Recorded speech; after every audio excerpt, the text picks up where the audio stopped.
আমাকে ছেড়ে দিন, আমি কাউকে কিচ্ছু বলবো না। প্লিজ আমাকে যেতে দিন। এত তারা কিসের পিচ্ছি? কেবল তো দেখা হলো আমাদের। আপনি কে? কি চান আমার কাছে? আমি তো আপনার কোনো ক্ষতি করিনি। ক্ষতি যা করার তা তো করেই দিয়েছ। এখন আর যাওয়ার কোনো রাস্তা নেই। অন্ধকার গলির ভেতর বৃষ্টির শরীর ভয়ে থরথর করে কাঁপছে। তার বয়স সবে 17 ছুঁয়েছে। এই বয়সের এক সাধারণ অনাথ মেয়ের কাছে শহরের সবচেয়ে বড় মাফিয়া ডন আরাফ এক মূর্তিমান আতঙ্ক। কিন্তু এই মুহূর্তে আরাফের চোখে কোনো রাগ নেই, আছে এক অদ্ভুত নেশা। আরাফের শক্ত হাত বৃষ্টির নরম হাত দুটোকে পেছনের ইটের দেয়ালের সাথে শক্ত করে চেপে ধরে আছে। আরাফের নিঃশ্বাসের গরম হাওয়া বৃষ্টির মুখে আশ্রে পড়ছে। বৃষ্টির বড় বড় মায়াবী চোখ দুটোতে এখন শুধুই ভয় আর জল। সে আপ্রাণ চেষ্টা করছে নিজেকে ছাড়িয়ে নেওয়ার, কিন্তু আরাফের পেশিবহুল শরীরের কাছে তার শক্তি কিছুই না। আমার লাগছে, হাত ছাড়ুন বলছি। লাগার তো এখনো কিছুই শুরু হয়নি। এত রাতে এই অন্ধকার রাস্তায় কি করছিলে তুমি? আমি আমার আশ্রমের দিকে যাচ্ছিলাম। মাঝপথে আপনাদের ওই গোলাগুলি দেখে আমি লুকিয়ে পড়েছিলাম। আমি সত্যি আপনাদের কাউকে খুন করতে আসিনি, বিশ্বাস করুন আমাকে। তুমি দেখেছো কি দেখোনি সেটা বড় কথা নয়। বড় কথা হলো তুমি আমার নজরে পড়ে গিয়েছো। আর আরাব যার দিকে একবার নজর দেয় তাকে সহজে ছাড়ে না। আরাফ হঠাৎ করেই বৃষ্টির মুখের খুব কাছে চলে আসে। বৃষ্টির হৃদস্পন্দন যেন থেমে যাওয়ার উপক্রম। আরাফের গা থেকে দামি পারফিউম আর বারুদের একটা মিশ্র গন্ধ আসছে। গন্ধটা খুব কড়া, কিন্তু কেমন যেন মাতাল করা। আরাফের চোখ দুটো বৃষ্টির গোলাপি ঠোঁটের উপর আটকে আছে। বৃষ্টির নিঃশ্বাস ভারী হয়ে আসছে। সে বুঝতে পারছে না এই অচেনা ভয়ঙ্কর লোকটা কি করতে চাইছে। হঠাৎ আরাফ নিজের ঠোঁট জোড়া বৃষ্টির ঠোঁটের উপর গভীরভাবে চেপে ধরে। ছাড়ুন। বৃষ্টির চোখ দুটো বিস্ময়ে বড় বড় হয়ে যায়। সে দুই হাত দিয়ে আরাফের বুক ঠেলে তাকে সরানোর চেষ্টা করে, কিন্তু আরাফ যেন পাথরের মতো স্থির। তার চুম্বন ক্রমশ আরো গভীর আর আগ্রাসী হতে থাকে। বৃষ্টির জীবনে এটা প্রথম কোনো পুরুষের স্পর্শ। ভয়, আতঙ্ক আর অচেনা এক অনুভূতির শিহরণে তার শরীর অবশ হয়ে আসতে থাকে। কয়েক মুহূর্ত পর আরাফ ধীরে ধীরে বৃষ্টিকে ছেড়ে দেয়। বৃষ্টির ঠোঁট দুটো ফুলে লাল হয়ে আছে। সে হাঁপাচ্ছে আর অবিশ্বাস নিয়ে আরাফের দিকে তাকিয়ে আছে। এটা শুধু একটা ট্রেলার ছিল পিচ্ছিমে। এরপর থেকে তুমি আমার। বস বস, আমাদের এখান থেকে বের হতে হবে। সুলতানের লোক যে কোনো সময় চলে আসতে পারে। বস বস, পুলিশও এদিকেই আসছে। আসছি, তুই গাড়ি রেডি কর। জিশান আরাফের সবচেয়ে বিশ্বস্ত ডান হাত। জিশানের কথা শুনে আরাফ একটু পিছিয়ে যায়। বৃষ্টির দিকে আরো একবার গভীর ভাবে তাকায় সে। তারপর পকেট থেকে একটা ভিজিটিং কার্ড বের করে বৃষ্টির হাতের মুঠোয় গুজে দেয়। এই ঠিকানায় কাল সকালে দেখা করবে। যদি না আসো তবে তোমার ওই অনাথ আশ্রমের একটা ইটও আস্ত থাকবে না, মনে থাকে যেন। আরাফ ঘুরে দাঁড়ায় এবং জিশানের সাথে কালো রঙের এসইউভি গাড়িতে উঠে অন্ধকারের ভিতর মিলিয়ে যায়। বৃষ্টি দেয়াল ঘেঁষে সেখানেই বসে পড়ে। তার সারা শরীর এখনো কাঁপছে। ঠোঁটের উপর আরাফের স্পর্শটা যেন এখনো লেগে আছে। সে বুঝতে পারছে না তার সাধারণ আর শান্ত জীবনে হঠাৎ করে এই ভয়ঙ্কর ঝড় কোথা থেকে এলো। কোনো মতে নিজেকে সামলে নিয়ে সে আশ্রমের দিকে ছুটতে শুরু করে। কিরে বৃষ্টি, এতক্ষণ কোথায় ছিলি তুই? ফাদার জন তোকে নিয়ে খুব চিন্তা করছিলেন। আর তোর এই অবস্থা কেন? চুল উস্কো খুস্কো, মুখটা এমন ফ্যাকাশে হয়ে আছে কেন? কিছু হয়নি মায়া, আমি ঠিক আছি। রাস্তায় একটু দৌড়াতে হয়েছিল, তাই এমন লাগছে। সত্যি করে বলতো কি হয়েছে? তুই কি কাঁদছিলি? তোর চোখ এত লাল কেন? বললাম তো কিছু হয়নি, আমাকে একটু একা থাকতে দে প্লিজ, আমার খুব ঘুম পাচ্ছে। মায়া বৃষ্টির সবচেয়ে কাছের বান্ধবী। এই অনাথ আশ্রমেই তারা একসাথে বড় হয়েছে। মায়া বুঝতে পারে বৃষ্টি কিছু একটা লুকোচ্ছে, কিন্তু সে আর জোর করে না। বৃষ্টি নিজের বিছানায় গিয়ে শুয়ে পড়ে, কিন্তু তার চোখে একটুও ঘুম নেই। চোখ বন্ধ করলেই আরাফের সে ভয়ঙ্কর অথচ নেশা ধরা চোখ দুটো আর ওই আগ্রাসী চুম্বনের স্মৃতিটা ভেসে উঠছে। একটা অচেনা লোক কিভাবে তাকে এভাবে জোর করতে পারে? লোকটার স্পর্ধা ভেবে বৃষ্টির ভীষণ রাগ হয়, আবার লোকটার ক্ষমতা আর হুমকির কথা ভেবে ভয়ে বুক কেঁপে ওঠে। এত রাতে কোথায় ছিলি তুই আরাফ? আমি কি তোকে বলিনি রাত 10টার পর বাড়ির বাইরে না থাকতে? তোর কি নিজের জীবনের উপর কোনো মায়া নেই? দাদি, তুমি খামোখাই চিন্তা করো, আমার কিছু হবে না। আমি কোনো ছোট বাচ্চা নই। তুই আমার কাছে চিরকাল বাচ্চাই থাকবি। সুলতান নামের ওই জানোয়ারটা তোর পিছনে হাত ধুয়ে পড়ে আছে, আর তুই এভাবে রাতের পর রাত বাইরে ঘুরছিস। সুলতানকে নিয়ে তোমাকে ভাবতে হবে না দাদি, ওর সময় ঘনিয়ে এসেছে। খুব তাড়াতাড়ি ওর ব্যবস্থা আমি করছি। তুমি এবার গিয়ে ঘুমাও। আয়েশা বেগম আরাফের দাদি। আরাফের মা বাবা মারা যাওয়ার পরই দাদি তাকে বড় করেছেন। মাফিয়া জগতে আরাফ যতটা নিষ্ঠুর, দাদির কাছে সে ততটাই বাধ্য এক ছেলে। দাদি দীর্ঘশ্বাস ফেলে নিজের ঘরের দিকে চলে যান। আরাফ নিজের বিলাসবহুল বেডরুমে এসে সোফায় গা এলিয়ে দেয়। এক গ্লাস দামি মদ হাতে নিয়ে সে জানালার বাইরে শহরের আলোর দিকে তাকিয়ে থাকে। কিন্তু তার চোখের সামনে বারবার ভেসে উঠছে একটা 17 বছরের মেয়ের ভার্ত মুখ। ওই নরম ঠোঁটের স্বাদটা সে কিছুতেই বলতে পারছে না। আরাফ নিজের মনেই হাসে। আজ পর্যন্ত কোনো মেয়েকে তার দুবারের বেশি দেখার ইচ্ছে হয়নি, কিন্তু এই সাধারণ অনাথ মেয়েটার মধ্যে এমন কিছু একটা আছে যা তাকে পাগলের মতো টানছে। বস, আপনি কি ওই মেয়েটার কথা ভাবছেন? মেয়েটার সম্পর্কে সব খবর চাই আমার। কাল সকালের মধ্যে ওর পুরো হিস্ট্রি আমার টেবিলে থাকা চাই জিশান। ও কোথায় থাকে, কি করে, ওর আশ্রমে কে কে আছে, সবকিছু। কিন্তু বস, আমরা তো সুলতানকে মারার প্ল্যান করছিলাম। এই মুহূর্তে একটা সামান্য মেয়ের পিছনে সময় নষ্ট করাটা কি ঠিক হবে? মেয়েটা তো এমনিতেই ভয়ে শেষ। আরাব যা করে ভেবে চিন্তেই করে। তুই শুধু আমার নির্দেশ পালন কর। আর হ্যাঁ, খেয়াল রাখবি সুলতানের কোনো লোক যেন এই মেয়ের আশেপাশেও ঘেঁষতে না পারে। মেয়েটা এখন থেকে আমার প্রোটেকশনে থাকবে। জিশান অবাক হয়ে আরাফের দিকে তাকায়। বসকে সে গত 10 বছর ধরে চেনে। কোনো মেয়ের জন্য বসের এত মাথা ব্যথা সে কোনোদিন দেখেনি। জিশান মাথা নেড়ে সম্মতি জানায় এবং ঘর থেকে বেরিয়ে যায়। পরদিন সকাল। অনাথ আশ্রমের সামনে ছোট একটা বাগান। বৃষ্টি সেখানে আশ্রমের বাচ্চাদের পড়াচ্ছিল, কিন্তু তার মন একটুও পড়াই নেই। আরাফের দেওয়া কার্ডটা সে ব্যাগের বোতল লুকিয়ে রেখেছে। লোকটা তাকে দেখা করতে বলেছিল, না গেলে সে নাকি আশ্রম ধ্বংস করে দেবে। বৃষ্টির খুব ভয় করছে। ফাদার জনকে কথাটা বলবে কিনা সে বুঝতে পারছে না। হঠাৎ আশ্রমের গেটের সামনে একটা পুরনো জিপ গাড়ি এসে থামে। গাড়ি থেকে কয়েকজন গুন্ডা প্রকৃতির লোক নামে। তাদের মধ্যে রকি নামের লোকটা এগিয়ে আসে। এই মেয়ে, এইদিকে শোন। কাল রাতে তুই 3 নম্বর গলির রাস্তায় ছিলি না? সত্যি করে বল, আরাব নামের ওই শয়তানটা কাল রাতে কোথায় গেছে? তুই নিশ্চয়ই কিছু দেখেছিস। আমি কিছু জানি না। আপনারা কারা? এখান থেকে চলে যান, না হলে আমি পুলিশকে জানাবো। পুলিশ ডাকবি?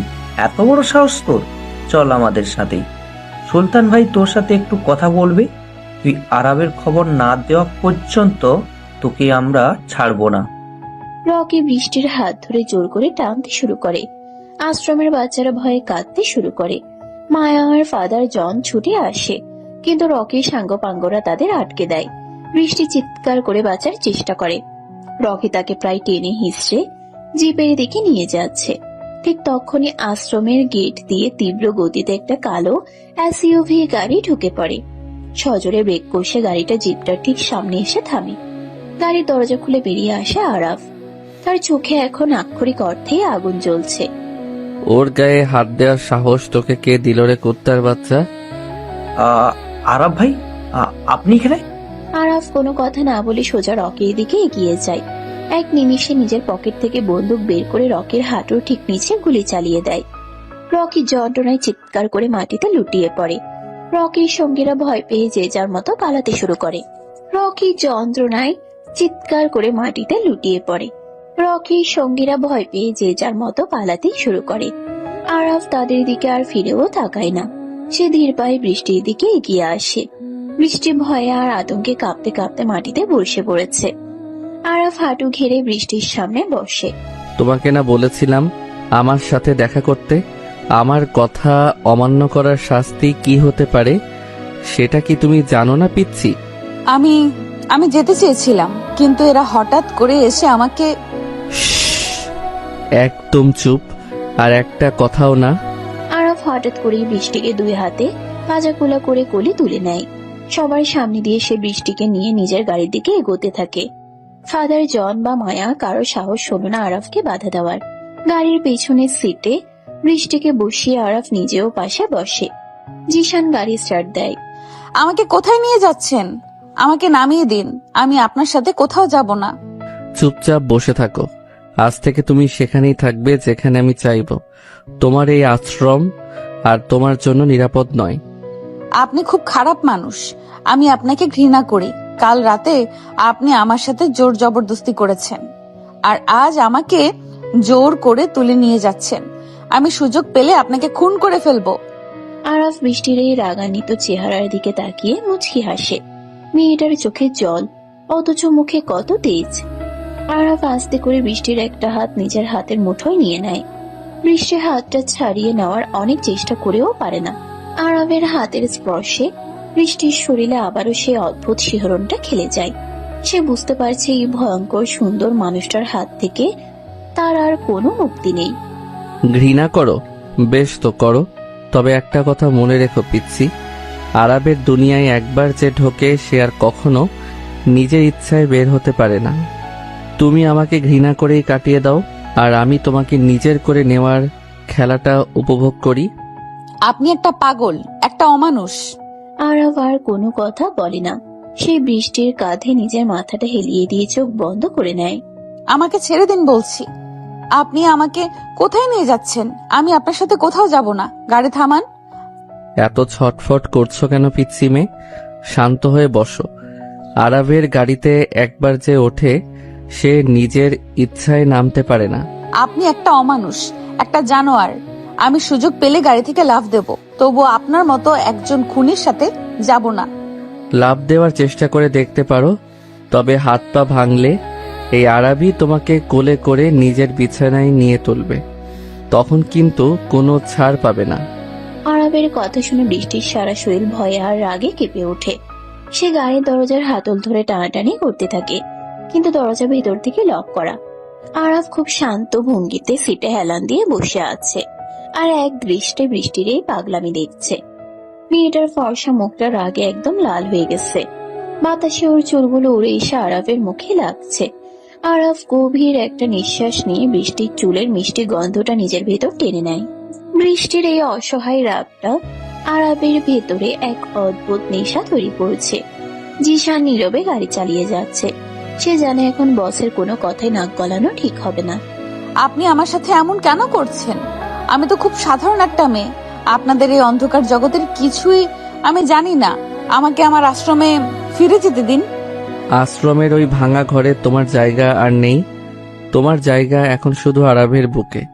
তুমি সাধারণ হতে পারো, কিন্তু তোমার এই সাধারণ রূপটাই আমাকে পাগল করে দিয়েছে। আরাফ হঠাৎ করে বৃষ্টির খুব কাছে চলে আসে।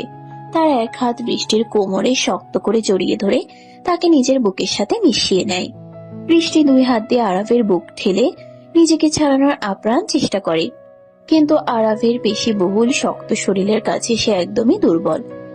আরাফের চোখ দুটো এখন এক অদ্ভুত কামনায় চলছে। সে বৃষ্টির কানের খুব কাছে মুখ নিয়ে ফিসফিস করে কথা বলতে থাকে। আরাফের গরম নিঃশ্বাস বৃষ্টির ঘাড়ে আশ্রে পড়ছে। বৃষ্টির শরীরে এক অজানা শিহরণ খেলে যায়। সে চায় আরাফকে দূরে ঠেলে দিতে, কিন্তু তার শরীর যেন অবশ হয়ে আসছে। ছাড়ুন আমাকে, কেউ দেখে ফেলবে।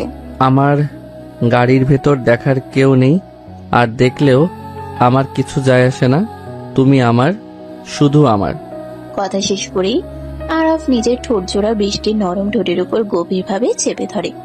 বৃষ্টির চোখ দুটো বিস্ময়ে বড় বড় হয়ে যায়। সে মুখ বন্ধ রাখার চেষ্টা করে, কিন্তু আরাফ খুব আগ্রাসী। আরাফের এক হাত বৃষ্টির মাথার চুলে, আর অন্য হাত তার সরু কোমরে শক্ত হয়ে চেপে বসেছে। আরাফের চুম্বনে কোনো মায়া নেই, আছে শুধু এক অদ্ভুত অধিকার বোধ আর তীব্র উত্তেজনা। বৃষ্টির জীবনে এমন গভীর স্পর্শই প্রথম। তার মনে হচ্ছে সে শ্বাস নিতে পারছে না। আরাফের ঠোঁটের জাদুতে সে ধীরে ধীরে নিজের অজান্তে একটু একটু করে আত্মসমর্পণ করতে শুরু করে।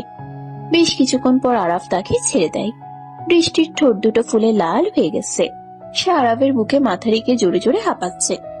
আরাফের মুখে একটা তৃপ্তির হাসি ফুটে ওঠে। বস বস আমরা পৌঁছে গেছি। গাড়ির ভেতরে ঢোকা জিসান, আর বাইরের গার্ডদের বলে দে আজ থেকে এই বাড়ির নিরাপত্তা দ্বিগুণ হবে। একটা মাছিও যেন আমার অনুমতি ছাড়া ভেতরে ঢুকতে না পারে। গাড়িটা একটা বিশাল প্রাসাদের মতো বাড়ির সামনে এসে থামে। লোহার বিশাল গেট পার হয়ে গাড়িটা যখন বাগানের ভেতর দিয়ে এগোচ্ছিল, তখন বৃষ্টি অবাক হয়ে বাইরের দিকে তাকিয়ে থাকে। এত বড় আর বিলাসবহুল বাড়ি সে জীবনেও দেখেনি।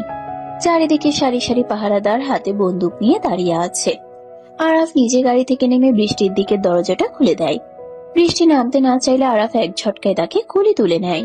বৃষ্টি আবার চিৎকার করতে শুরু করে। আমাকে নামান বলছি, আমি নিজের পায়ে হাঁটতে পারি। আপনি আমাকে এভাবে সবার সামনে কোলে তুলে নিয়ে যাচ্ছেন কেন? তুমি কথা না শুনলে আমি এমনই করব। চুপচাপ আমার বুকে মাথা রেখে পড়ে থাকো। বেশি নড়াচড়া করলে কিন্তু এখানেই আবার চুমু খাবো। আরাফের হুমকিতে বৃষ্টি একদম চুপ হয়ে যায়। সে ভয়ে আরাফের শার্টের কলার শক্ত করে চেপে ধরে রাখে। আরাফ তাকে কোলে নিয়ে প্রাসাদের বিশাল ড্রয়িং রুমে গিয়ে ঢোকে। ভেতরে সাজসজ্জা দেখে চোখ ধাঁধিয়ে যাওয়ার জোগাড়। তখনই সিঁড়ি দিয়ে নিচে নেমে আসেন আয়েশা বেগম। আরাফের কোলে একটা অপরিচিত মেয়েকে দেখে তিনি রীতিমতো অবাক হয়ে যান। এ কি আরাব, এই মেয়েটাকে? আর ওকে তুই এভাবে কোলে করে নিয়ে এসেছিস কেন? দাদি, ও হচ্ছে বৃষ্টি। আজ থেকে ও এই বাড়িতেই থাকবে, আর তুমি ওর সব দেখাশোনা করবে। কিন্তু ও কে? ওর বাবা মা কোথায়? তুই ওকে কোথা থেকে ধরে এনেছিস? মেয়েটার চেহারা দেখে তো মনে হচ্ছে খুব ভয় পেয়েছে। ও একটা অনাথ মেয়ে দাদি, ওর কেউ নেই। সুলতানের লোকেরা ওর ক্ষতি করতে চাইছিল, তাই আমি ওখানে নিয়ে এসেছি। ওকে আমি আমার নিজের ঘরে রাখছি।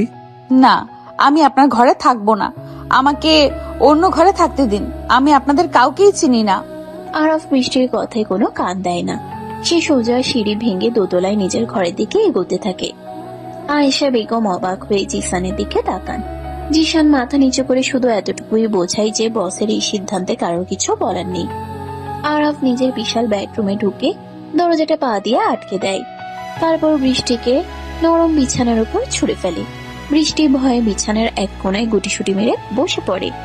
আরাফ নিজের শার্টের বোতাম খুলতে খুলতে বৃষ্টির দিকে এগোতে থাকে। আপনি কাছে আসবেন না, আপনি খুব খারাপ। আমি চিৎকার করে সবাইকে ডাকবো। এই বাড়ির কেউ আরাভের কথার বাইরে এক পাও ফেলে না। তুমি চিৎকার করে গলা ফাটিয়ে ফেললেও কেউ তোমাকে বাঁচাতে আসবে না পিচ্চি। আরাফ বিছানায় উঠে বৃষ্টির খুব কাছে চলে আসে। তার খালি গায়ের পেশিগুলো স্পষ্ট বোঝা যাচ্ছে। বুকের বাঁ পাশে একটা গুলির পুরনো দাগ। বৃষ্টি ভয়ে চোখ বন্ধ করে নেয়। আরাফ এক হাতে বৃষ্টির দুই হাত মাথার উপর চেপে ধরে, আর অন্য হাত দিয়ে বৃষ্টির গালের উপর পড়ে থাকা চোরগুলো সরিয়ে দেয়। বৃষ্টির সারা শরীর ভয়ে আর উত্তেজনায় কাঁপছে। আরাফের আঙ্গুলগুলো খুব আলতো করে বৃষ্টির গাল, গলা আর কাঁধ ছুঁয়ে যাচ্ছে। এই স্পর্শগুলো আগের মতো রুক্ষ নয়, বরং খুব নরম আর নেশা ধরানো। তুমি এত সুন্দর কেন বৃষ্টি? তোমার এই পবিত্র চেহারাটা আমাকে পাগল করে দিচ্ছে। আমি চাইলেও নিজেকে আটকাতে পারছি না। প্লিজ আমাকে ছেড়ে দিন। আমি খুব ছোট, আমি এসবের কিছুই জানি না। আরাফ এবার বৃষ্টির গলার কাছে মুখ নিয়ে যায়। সেখানে নিজের ঠোঁট ছুঁয়ে গভীর একটা চুমু খায়। বৃষ্টির মুখ দিয়ে একটা অস্ফুট শব্দ বেরিয়ে আসে। আরাফ পাগলের মতো বৃষ্টির ঘাড়ে, গলায় আর কাঁধে চুমু খেতে শুরু করে। তার দাঁতের হালকা কামড়ে বৃষ্টির ফর্সা গলায় লাল দাগ বসে যায়। বৃষ্টি ব্যথায় আর অচেনা এক সুখে চোখ মুখ কুঁচকে ফেলে। সে বুঝতে পারছে না তার নিজের শরীর যে কেন এই ভয়ঙ্কর লোকটার স্পর্শে এমন ভাবে সাড়া দিচ্ছে। সে তো এই লোকটাকে ঘৃণা করে, তাহলে কেন তার মনে হচ্ছে আরাফ তাকে আরো শক্ত করে জড়িয়ে ধরুক? তুমি শুধু আমার বৃষ্টি, তোমার শরীরে আর কারো অধিকার নেই। শুধু আরাফ তোমাকে ছোঁয়ার অধিকার রাখে। অন্যদিকে শহরের অন্য প্রান্তে একটা অন্ধকার গোডাউনে বসে আছে মাফিয়া ডন সুলতান। তার সামনে রকি ব্যথায় কাতরাচ্ছে। আরাফের গুলিতে রকির পায়ের অবস্থা খুব খারাপ। সুলতানের চোখে মুখে প্রতিশোধের আগুন জ্বলছে। সে হাতের গ্লাসে থাকা মদটুকু এক চুমুকে শেষ করে গ্লাসটা ছুঁড়ে মারে দেয়ালে। আরাফের এত বড় সাহস যে ও আমার লোকের গায়ে হাত তোলে, আর ওই সামান্য একটা অনাথ মেয়ের জন্য আরাফ আমার সাথে শত্রুতা করছে। সুলতান ভাই, আরাফ ওই মেয়েটাকে নিয়ে পাগল হয়ে গেছে। মেয়েটাকে নিজের বাড়িতে নিয়ে গেছে ও। আমরা যদি ওই মেয়েটাকে তুলে আনতে পারি তাহলে আরাবকে সহজে ঘায়েল করা যাবে। ঠিক বলেছিস রকি। আরবের দুর্বলতা এখন ওই পিসি মেয়েটা। আমাকে যে কোনো মূল্যে ওই মেয়েটাকে চাই। তুই খোঁজ নে আরবের বাড়ি থেকে ওই মেয়েটা কখন বের হয়। একবার যদি ওকে আমার হাতে পাই তাহলে আরবের অহংকার আমি মাটির সাথে মিশিয়ে দেব। অনাথ আশ্রমে তখন কান্নাকাটি চলছে। মায়া আর ফাদার জন চিন্তায় অস্থির হয়ে আছেন। হঠাৎ সেখানে জিশান এসে হাজির হয়, তার সাথে বেশ কয়েকজন বন্দুকধারী গার্ড। আপনারা আবার কেন এসেছেন? বৃষ্টিকে তো আপনাদের বস জোর করে নিয়ে গেছে, এবার কি আমাদের আশ্রমটাও দখল করতে চান? ভয় পাবেন না, বস আমাকে আপনাদের নিরাপত্তার জন্য পাঠিয়েছেন। সুলতানের লোকেরা যেন আপনাদের কোনো ক্ষতি করতে না পারে, তাই আজ থেকে আমাদের গার্ডরা এই আশ্রম পাহারা দেবে। আর বৃষ্টি খুব ভালো আছে বসের কাছে, আপনারা ওর জন্য চিন্তা করবেন না। রাত তখন 10টা। আরবের বিশাল ডাইনিং টেবিলে অনেক রকম দামি খাবারে সাজানো, কিন্তু বৃষ্টির কিছুই খেতে ইচ্ছা করছে না। সে চুপ করে মাথা নিচু করে বসে আছে। আরব নিজের হাতে একটা প্লেটে খাবার নিয়ে বৃষ্টির সামনে এসে বসে। মুখ গোমরা করে বসে আছো কেন? হা করো, খেয়ে নাও। সারাদিন তো কিছুই খাওনি। আমার খিদে নেই, আমি খাবো না। তুমি কি চাও আমি তোমাকে জোর করে খাওয়াই? আমার জোর করাটা কিন্তু তোমার খুব একটা পছন্দ হবে না পিচ্ছি। বৃষ্টির চোখের সামনে আবার গাড়ির ভিতরে সেই ভয়ঙ্কর চুমুর দৃশ্যটা ভেসে ওঠে। সে আর কোনো কথা না বলে চুপচাপ আরবের হাত থেকে খাবার খেতে শুরু করে। আরবের চোখে একটা সন্তুষ্টির ছায়া খেলা করে। মেয়েটা আস্তে আস্তে তার বসে আসছে। খাওয়া শেষে আরব আবার বৃষ্টিকে নিজের ঘরে নিয়ে যায়। রাতের বেলা এই বিশাল ঘরে শুধু তারা দুজন। আরব সোফায় বসে ল্যাপটপে কিছু একটা দেখছে, আর বৃষ্টি বিছানায় শুয়ে আছে, কিন্তু তার চোখে ঘুম নেই। সে শুধু ভাবছে কিভাবে এই খাঁচা থেকে পালানো যায়। ঘুমানোর চেষ্টা করো বৃষ্টি, কাল সকালে তোমাকে নিয়ে আমি একটা জায়গায় যাব। কোথায় যাব আমরা? সময় হলেই জানতে পারবে। এখন চুপচাপ চোখ বন্ধ করো। আর হ্যাঁ, পালানোর কথা স্বপ্নেও ভাববে না। আরাফ ল্যাপটপ বন্ধ করে বিছানায় এসে বৃষ্টির পাশে শোয়। সে এক হাত দিয়ে বৃষ্টিকে নিজের বুকের সাথে টেনে নেয়। বৃষ্টি বাধা দেওয়ার আগে আরাফ তার দুই পা দিয়ে বৃষ্টির পা দুটোকে পেঁচিয়ে ধরে তাকে পুরোপুরি নিজের আয়ত্তে নিয়ে আসে। আপনি একটু দূরে শুতে পারেন না? আমাকে এভাবে জড়িয়ে ধরার কি দরকার? আমার জিনিস আমি জড়িয়ে ধরে ঘুমাবো, এতে কার কি সমস্যা? আমি কোনো জিনিস নই, আমি একজন রক্ত মাংসে মানুষ, আর আমি আপনার নই। তুমি আমারই বৃষ্টি, আজ থেকে, কাল থেকে এবং সারা জীবনের জন্য। এবার চুপ করে ঘুমাও, সকাল হয়ে গেছে পিচ্ছি, এবার চোখ খোলো। আমাকে ছাড়ুন, আমার দম বন্ধ হয়ে আসছে। সারা রাত এইভাবে আমাকে জড়িয়ে ধরে রাখার কি দরকার ছিল? আমার যাকে জড়িয়ে ধরে ঘুমাতে ইচ্ছা করে আমি তাকেই জড়িয়ে ধরি, এতে কারো অনুমতি নেওয়ার প্রয়োজন মনে করি না। আর তুমি তো এখন আমারই সম্পত্তি। আমি কারো সম্পত্তি নই, আমি একটা মানুষ। আপনার মতো অমানুষের সাথে আমি এক মুহূর্তও থাকতে চাই না। আমাকে আমার আশ্রমে দিয়ে আসুন। ফাদার জন আর মায়া আমার জন্য খুব চিন্তা করছে। ফাদার জন আর মায়া খুব ভালো আছে। ওদের নিরাপত্তার জন্য আমি আমার লোক পাঠিয়ে দিয়েছি। আর তুমি এই বাড়ি থেকে কোথাও যাচ্ছ না। এই ঘর আর এই বিছানায় এখন থেকে তোমার পৃথিবী। আপনি আমাকে জোর করে আটকে রাখতে পারেন না। আমি চিৎকার করে সবাইকে ডাকবো, পুলিশে খবর দেব। আরাফের বাড়িতে পুলিশের ছায়াও পড়ে না পিচ্ছি মেয়ে। তুমি যত খুশি চিৎকার করতে পারো। তোমার এই রাগ আমার খুব ভালো লাগে। সকালের মিষ্টি রোদ জানালার পর্দা ভেদ করে ঘরের ভেতর এসে পড়েছে। বিশাল বিছানার মাঝখানে আরাব আর বৃষ্টি শুয়ে আছে। আরাবের শক্ত পেশিবহুল দুই হাতের বাঁধনে বৃষ্টি একদম আটকে আছে। সারা রাত আরাফ তাকে নিজের বুকের সাথে এমন ভাবে মিশিয়ে রেখেছিল যে বৃষ্টির নড়ার কোনো উপায় ছিল না। আরাবের খালি গায়ের গরম স্পর্শ বৃষ্টির নরম শরীরে এক অজানা শিহরণ তৈরি করছে। সে আরাফকে ঘৃণা করে, আবার এই ভয়ঙ্কর লোকটার স্পর্শে তার শরীর কেমন যেন অবশ হয়ে আসে। আরাফ খুব শান্ত চোখে বৃষ্টির রাগে লাল হয়ে থাকা মুখের দিকে তাকিয়ে আছে। মেয়েটার চুলগুলো এলোমেলো হয়ে মুখের উপর পড়ে আছে। আরাফ খুব ধীরে নিজের একটা হাত বাড়িয়ে বৃষ্টির গালের উপর থেকে চুলগুলো সরিয়ে দেয়। বৃষ্টির শরীর ভয়ে কেঁপে ওঠে। আরাফের হাতের আঙ্গুলগুলো খুব সাবধানে বৃষ্টির নরম গাল ছুঁয়ে গলা পর্যন্ত নেমে যায়। এই সামান্য স্পর্শেই বৃষ্টির নিঃশ্বাস ভারী হয়ে আসে। সে চায় আরাফকে ধাক্কা দিয়ে সরিয়ে দিতে, কিন্তু তার হাত দুটো যেন কাজ করছে না। আরাফ হঠাৎ করে বৃষ্টির খুব কাছে চলে আসে। দুজনের মুখের মাঝে এখন 1 ইঞ্চিরও কম দূরত্ব। আরবের চোখে সেই নেশা ধরানো দৃষ্টি বৃষ্টির চোখে আটকে আছে। তোমার এই কাঁপাকাঁপি আমার পাগল করে দেয় বৃষ্টি। তুমি যত ভয় পাও আমার তত বেশি তোমাকে নিজের করে নিতে ইচ্ছে করে। প্লিজ এমন করবেন না, আমাকে যেতে দিন। বৃষ্টির কথা শেষ হওয়ার আগেই আরাফ নিজের ঠোঁট জোড়া বৃষ্টির ঠোঁটের উপর গভীরভাবে চেপে ধরে। সকালে এই প্রথম চুম্বনে কোনো আগ্রাসন নেই, আছে এক অদ্ভুত নেশার অধিকার বোধ। আরাফ খুব আলতো করে বৃষ্টির উপরের ঠোঁট নিজের ঠোঁটের মাঝে নিয়ে চুষে নেয়, তারপর নিচের ঠোঁটে হালকা কামড় দেয়। বৃষ্টি ব্যথায় আর সুখে চোখ বন্ধ করে ফেলে। তার 2 হাত অজান্তেই আরাবের চওড়া পিঠ খামছে ধরে। আরাবের চুম্বনের গভীরতা ক্রমশ বাড়তে থাকে। সে বৃষ্টির মুখের ভেতর নিজের জিভ ঢুকিয়ে দিয়ে তাকে পুরোপুরি নিজের আয়ত্তে নিয়ে আসে। বৃষ্টির মনে হচ্ছে সে যেন এক গভীর খাদে তলিয়ে যাচ্ছে। বেশ কিছুক্ষণ পর আরাফ তাকে ছেড়ে দেয়। বৃষ্টির ঠোঁট দুটো ফুলে একদম লাল হয়ে আছে, আর সে জোরে জোরে হাঁপাচ্ছে।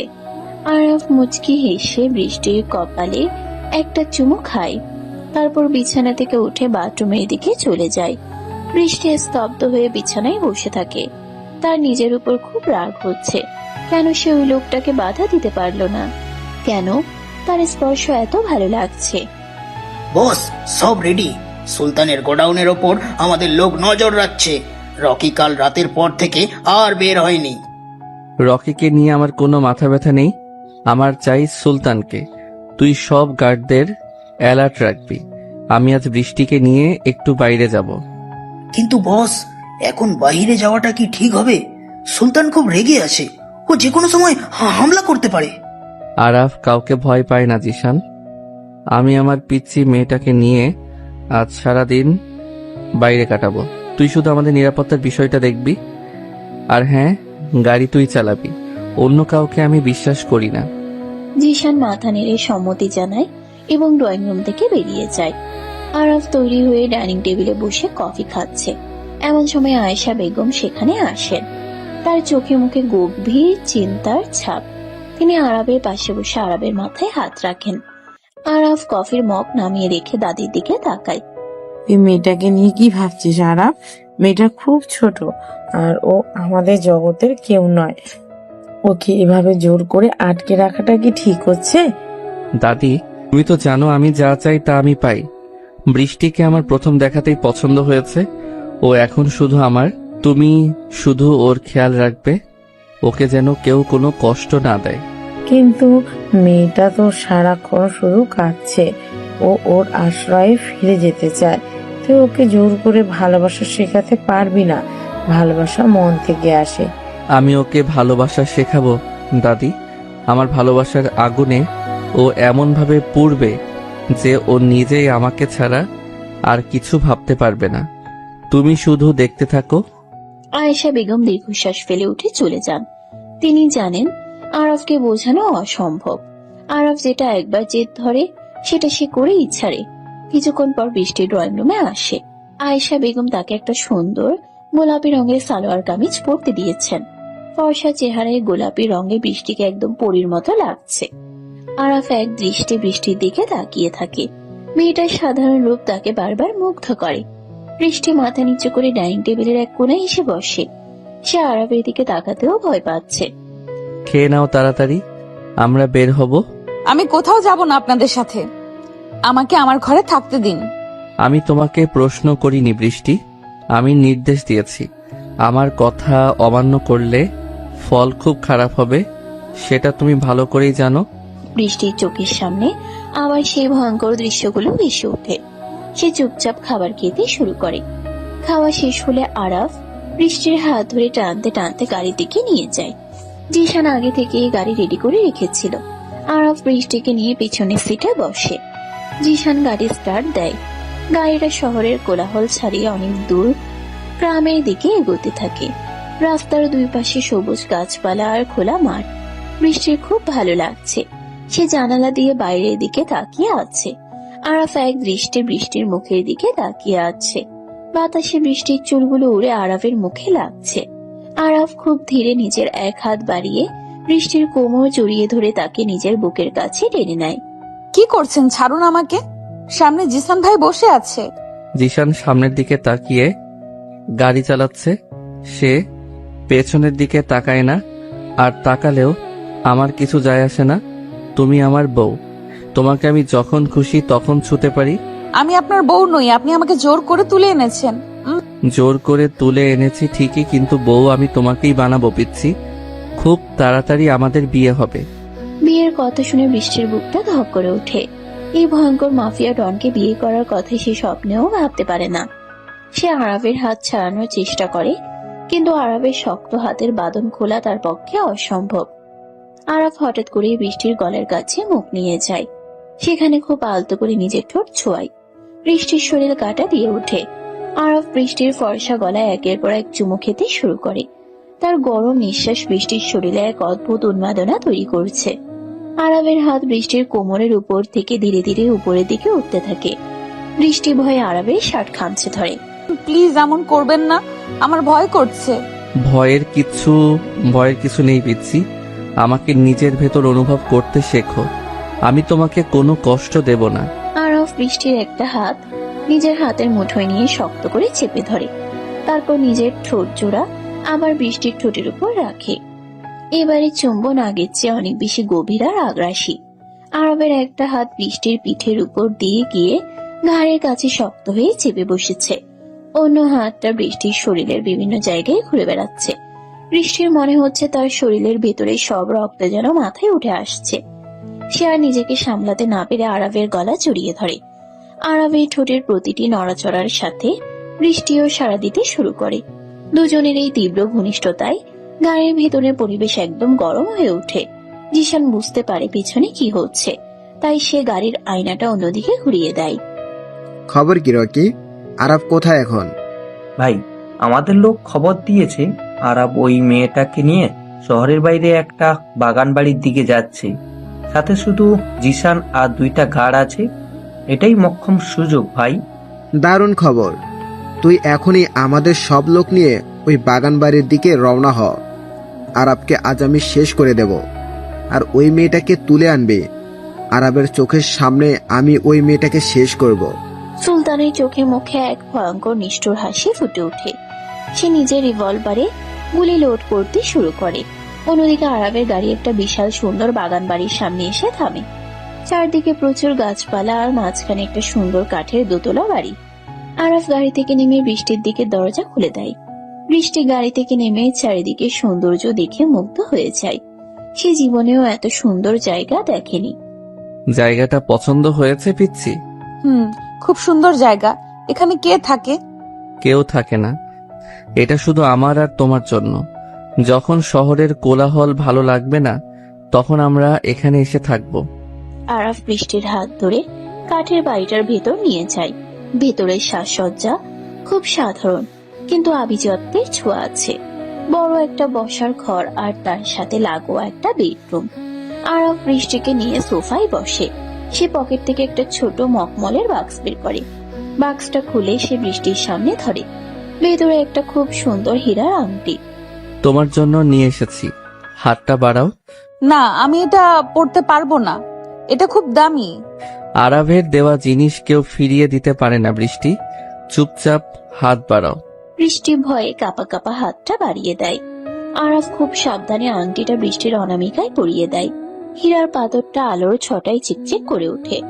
আরাফ বৃষ্টির হাতটা নিজের ঠোঁটের কাছে নিয়ে সেখানে একটা গভীর চুমু খায়। বৃষ্টির মনে হচ্ছে সে যেন কোনো ঘোরের মধ্যে আছে। এই মাফিয়া ডন কখনো খুব নিষ্ঠুর, আবার কখনো খুব রোমান্টিক। বৃষ্টি বুঝতে পারছে না সে আরাবের কোন রূপটাকে বিশ্বাস করবে। ঠিক সেই মুহূর্তে বাইরে হঠাৎ করে পরপর কয়েকটা গুলির শব্দ শোনা যায়। জিশান দৌড়ে ঘরের ভিতর ঢুকে আসে। বস, সুলতানের লোকেরা আমাদের চারিদিক দিয়ে ঘিরে ফেলেছে। ওরা সংখ্যায় অনেক বেশি। আমাদের গার্ডরা ওদের আটকাতে পারছে না। তুই বৃষ্টিকে নিয়ে পেছনের দরজা দিয়ে বের হয়ে যা জিশান। আমি ওদের দেখছি। না, আমি আপনাকে ছেড়ে কোথাও যাব না।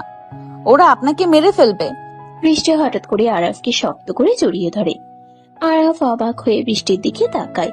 যে মেয়েটা তাকে এতক্ষণ ঘৃণা করত, সে এখন তার জীবনের জন্য ভয় পাচ্ছে। আরাফের বুকে এক অদ্ভুত প্রশান্তি নেমে আসে। সে বৃষ্টির মাথায় হাত বুলিয়ে দেয়।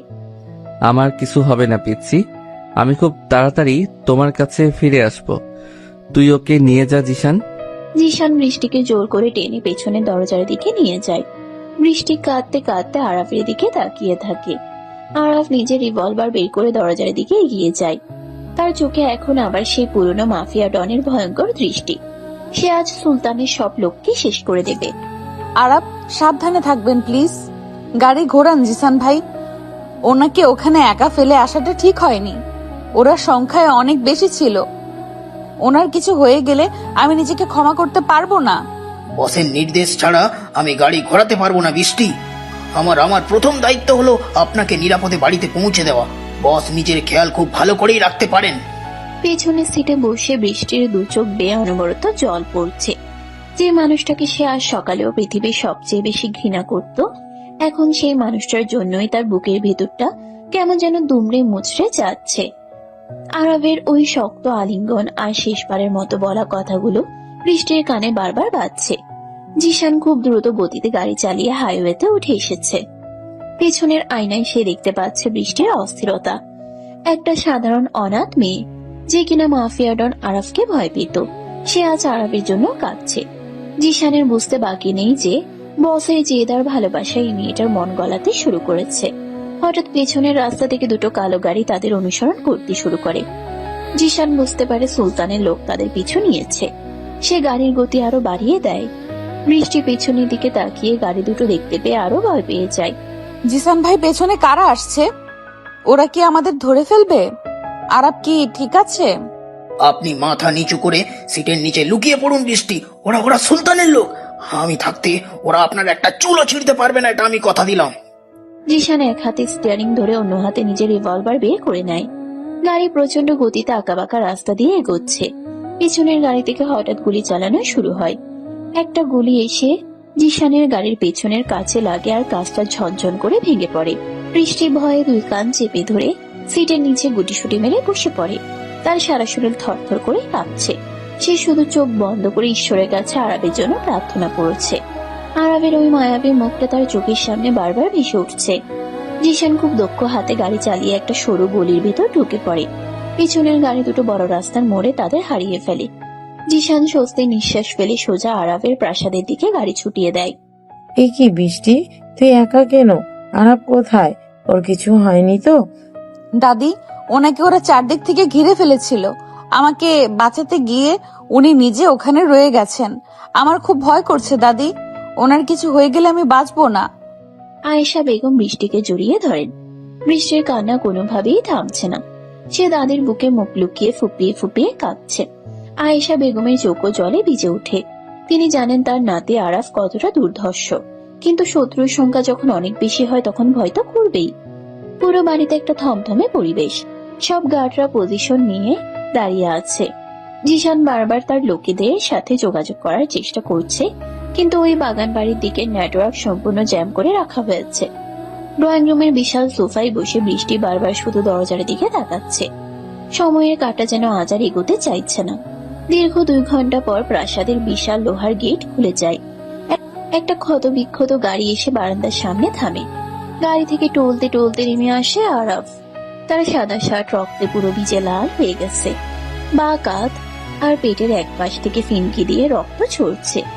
আরাব, এ কি অবস্থা আপনার? কত রক্ত বের হচ্ছে? দাদি, তাড়াতাড়ি ডাক্তার ডাকুন। পিচ্ছি, তুমি ঠিক আছো তো? ওরা তোমার কোনো ক্ষতি করেনি তো? আরাফ আর দাঁড়িয়ে থাকতে না পেরে সামনের দিকে ঢলে পড়ে। বৃষ্টি দৌড়ে গিয়ে তাকে নিজের 2 হাতে জড়িয়ে ধরে। আরাফের ভারী শরীরটার ভার বৃষ্টি সামলাতে পারে না। দুজনের একসাথেই মেঝেতে বসে পড়ে। আরাফের মাথাটা বৃষ্টির কোলের উপর রাখে। আরাফের হাত পা ক্রমশ ঠান্ডা হয়ে আসছে। বৃষ্টি পাগলের মতো নিজের ওড়না দিয়ে আরাফের পেটের ক্ষতস্থান চেপে ধরে রাখার চেষ্টা করে, কিন্তু রক্ত পড়া কোনোভাবেই বন্ধ হচ্ছে না। আরাফ খুব কষ্ট করে চোখ মেলে বৃষ্টির কান্না মাখা মুখের দিকে তাকায়। তার ঠোঁটের কোণে একটা তৃপ্তির হাসি ফুটে ওঠে। মেয়েটা অন্তত তার জন্য কাঁদছে। জিশান আর বাকিরা মিলে আরাফকে তাড়াতাড়ি ধরাধরি করে দোতলায় তার বেডরুমে নিয়ে যায়। ডাক্তার সমীর আগে থেকে খবর পেয়ে নিজের মেডিকেল কিট নিয়ে উপস্থিত ছিলেন। তিনি আরাফকে বিছানায় শুয়ে দিয়ে তার চিকিৎসা শুরু করেন। জিসান, ওকে তাড়াতাড়ি অক্সিজেন দাও, শরীর থেকে প্রচুর রক্ত বেরিয়ে গেছে, গুলি দুটো খুব ভিতরে ঢুকে গেছে বলে মনে হচ্ছে না, তবে ক্ষত অনেক গভীর, আমাকে এখনই বুলেট বের করতে হবে। আমার নাতি কিচ্ছু হবে না তো ডাক্তার? ও তো জ্ঞান হারিয়ে ফেলেছে। আমি আমার সর্বোচ্চ চেষ্টা করছি বেগম সাহেবা, আপনারা সবাই দয়া করে রুমের বাইরে যান, আমাকে কাজ করতে দিন। আয়েশা বেগম কাঁদতে কাঁদতে রুম থেকে বেরিয়ে যায়, কিন্তু বৃষ্টি কোনোভাবেই আরাবের হাত ছাড়তে রাজি হয় না। সে বিছানার এক কোণায় বসে আরাবের একটা হাত নিজের দুই হাতের মুঠোয় শক্ত করে ধরে রাখে। ডাক্তার সমীর বুঝতে পারেন এই মেয়েটির উপস্থিতি আরাবের জন্য কতটা জরুরি। তিনি আর বৃষ্টিকে কিছু বলেন না। প্রায় 2 ঘন্টা ধরে অপারেশন চলে। ডাক্তার সমীর খুব সতর্কতার সাথে আরাবের শরীর থেকে 2টো বুলেট বের করেন এবং সেলাই করে ব্যান্ডেজ করে বেঁধে দেন। ডাক্তার সমীর খুব সতর্কতার সাথে আরাবের শরীর থেকে 2টো বুলেট বের করেন এবং সেলাই করে ব্যান্ডেজ বেঁধে দেন। আরাব তখনও গভীর ঘুমে আচ্ছন্ন। তার ফ্যাকাশে মুখটা দেখে বৃষ্টির বুকের ভেতরটা আবার ঢুকরে কেঁদে ওঠে। এই মানুষটা তাকে জোর করে তুলে এনেছিল ঠিকই, কিন্তু আজ নিজের জীবনের ঝুঁকি নিয়ে তাকে বাঁচিয়েছে। ভালোবাসার অঙ্কটা খুব অদ্ভুত, কখন যে কার জন্য মনের ভিতরে জায়গা তৈরি হয়ে যায় তা কেউ বলতে পারে না। ডাক্তার সমীর প্রয়োজনীয় ওষুধ বুঝিয়ে দিয়ে চলে যান। রাত তখন গভীর। জিশান আর দাদিও নিজ নিজ ঘরে ঘুমোতে গেছেন। বিশাল বেডরুমে এখন শুধু আরাব আর বৃষ্টি। এত জেদ কেন আপনার? আমাকে বাঁচাতে গিয়ে নিজের এই অবস্থা করার কি দরকার ছিল? আপনি একটা আস্ত পাগল। জল, একটু জল দাও। আরাবের গলার স্বর খুব দুর্বল শোনাচ্ছে। বৃষ্টি তাড়াতাড়ি গ্লাসে করে জল নিয়ে আরাবের মুখের কাছে ধরে। আরাব খুব কষ্ট করে কয়েক ঢোক জল খায়, তারপর চোখ মেলে বৃষ্টির দিকে তাকায়। বৃষ্টির চোখে এখনো জল টলটল করছে। আরাব নিজের ডান হাতটা খুব কষ্ট করে উপরে তুলে বৃষ্টির চোখের জল মুছে দেয়। আরাবের হাতের এই দুর্বল অথচ মায়াময়ী স্পর্শে বৃষ্টির সারা শরীর আবার কেঁপে ওঠে। সে আর নিজেকে আটকে রাখতে না পেরে আরাবের বুকের উপর মাথা রেখে কাঁদতে শুরু করে। আরাব খুব আলতো করে বৃষ্টির পিঠে হাত বুলিয়ে দেয়। আমি তো মরিনি পিচ্ছি, এত কাঁদছো কেন? আরাফকে মারা অত সহজ নয়। ওই সুলতানের 10টা লোককে আজ আমি নিজের হাতে শেষ করে এসেছি। চুপ করুন আপনি, একদম কথা বলবেন না। আপনার সেলাইয়ের জায়গায় চাপ লাগলে আবার রক্ত বের হবে। আপনি এখন শুধু বিশ্রাম নেবেন। বৃষ্টি খুব সাবধানে আরাবের বুক থেকে মাথা তুলে বসে। সে নিজের হাত দিয়ে আরাবের কপালের ঘাম মুছিয়ে দেয়।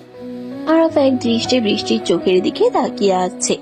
এই চোখের গভীরে সে এখন আর কোনো ঘৃণা দেখতে পাচ্ছে না, বরং সেখানে এক গভীর উদ্বেগ আর মায়া জমে আছে। আরাবের মনে হচ্ছে গুলি খাওয়ার যন্ত্রণাটা যেন সার্থক হলো।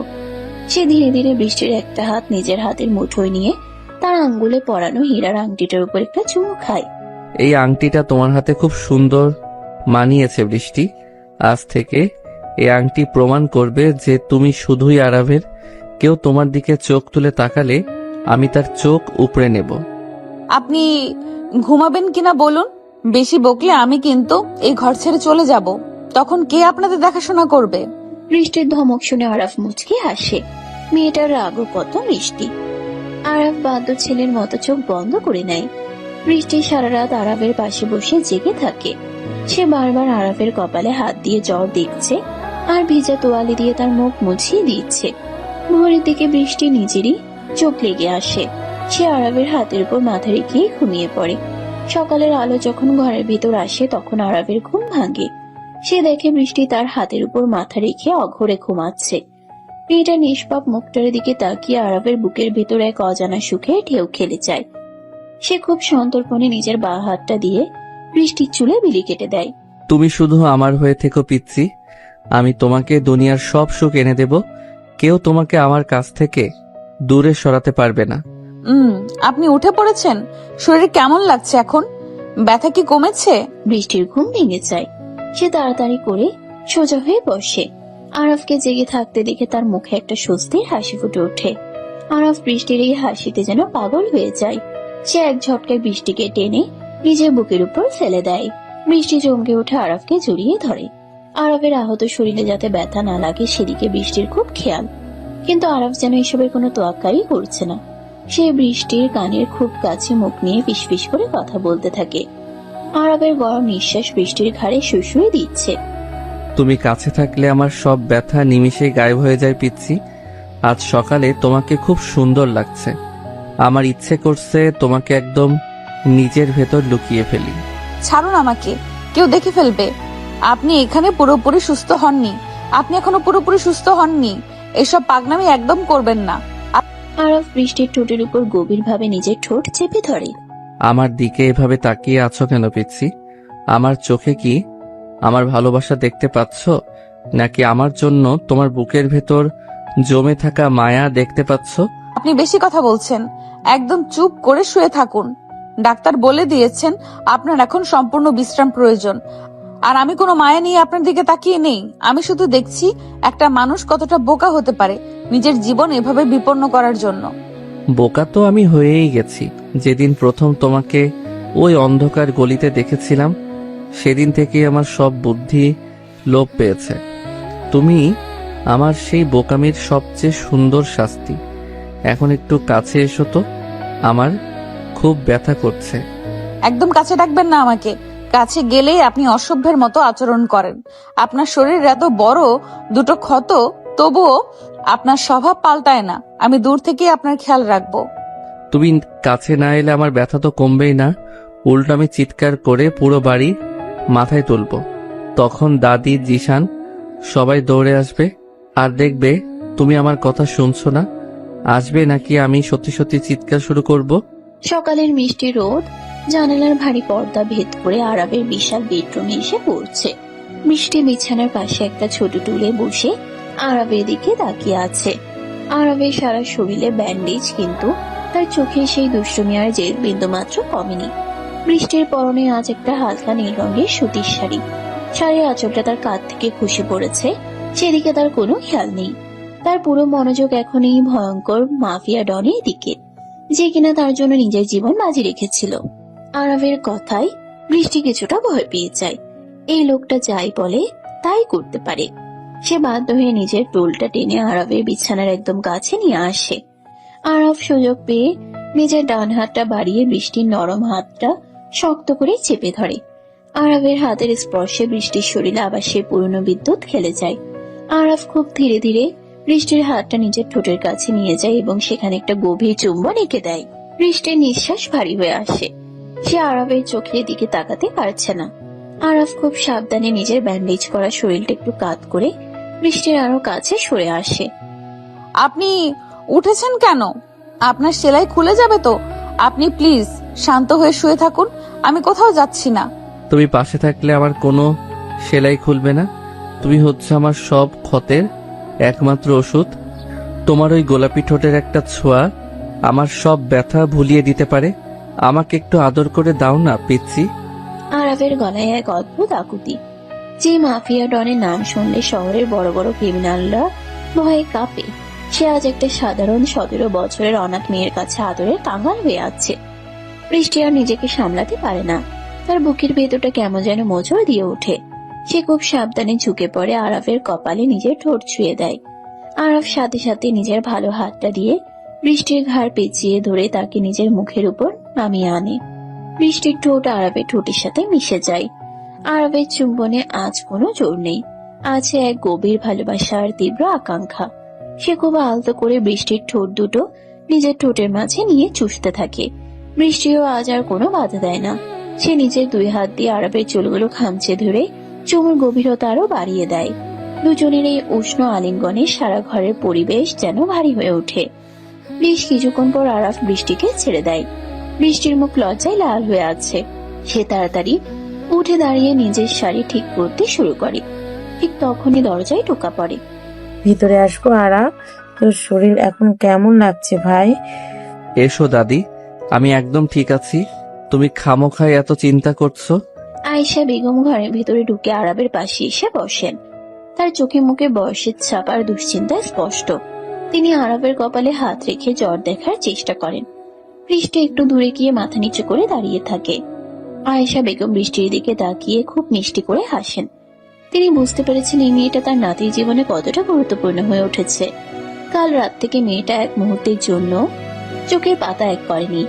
আরবের জন্য তার এই নিঃস্বার্থ সেবা দেখে আয়েশা বেগমের মনটা একদম ভুলে গেছে। তুই তো ঠিক আছিস, কিন্তু এই মেয়েটার দিকে তাকিয়ে দেখ। কাল সারা রাত ও তোর পাশে বসে থেকেছে, একটু ঘুমাতেও যায়নি। ওর চোখের নিচে কেমন কালি পড়ে গেছে। আমি ওকে বলেছিলাম ঘুমাতে, কিন্তু ও তো আমার কোনো কথাই শোনে না, শুধু আমার সাথে ঝগড়া করতে পারে। আমি কখন ঝগড়া করলাম? আপনি নিজেই তো সারা রাত আমাকে জ্বালিয়েছেন।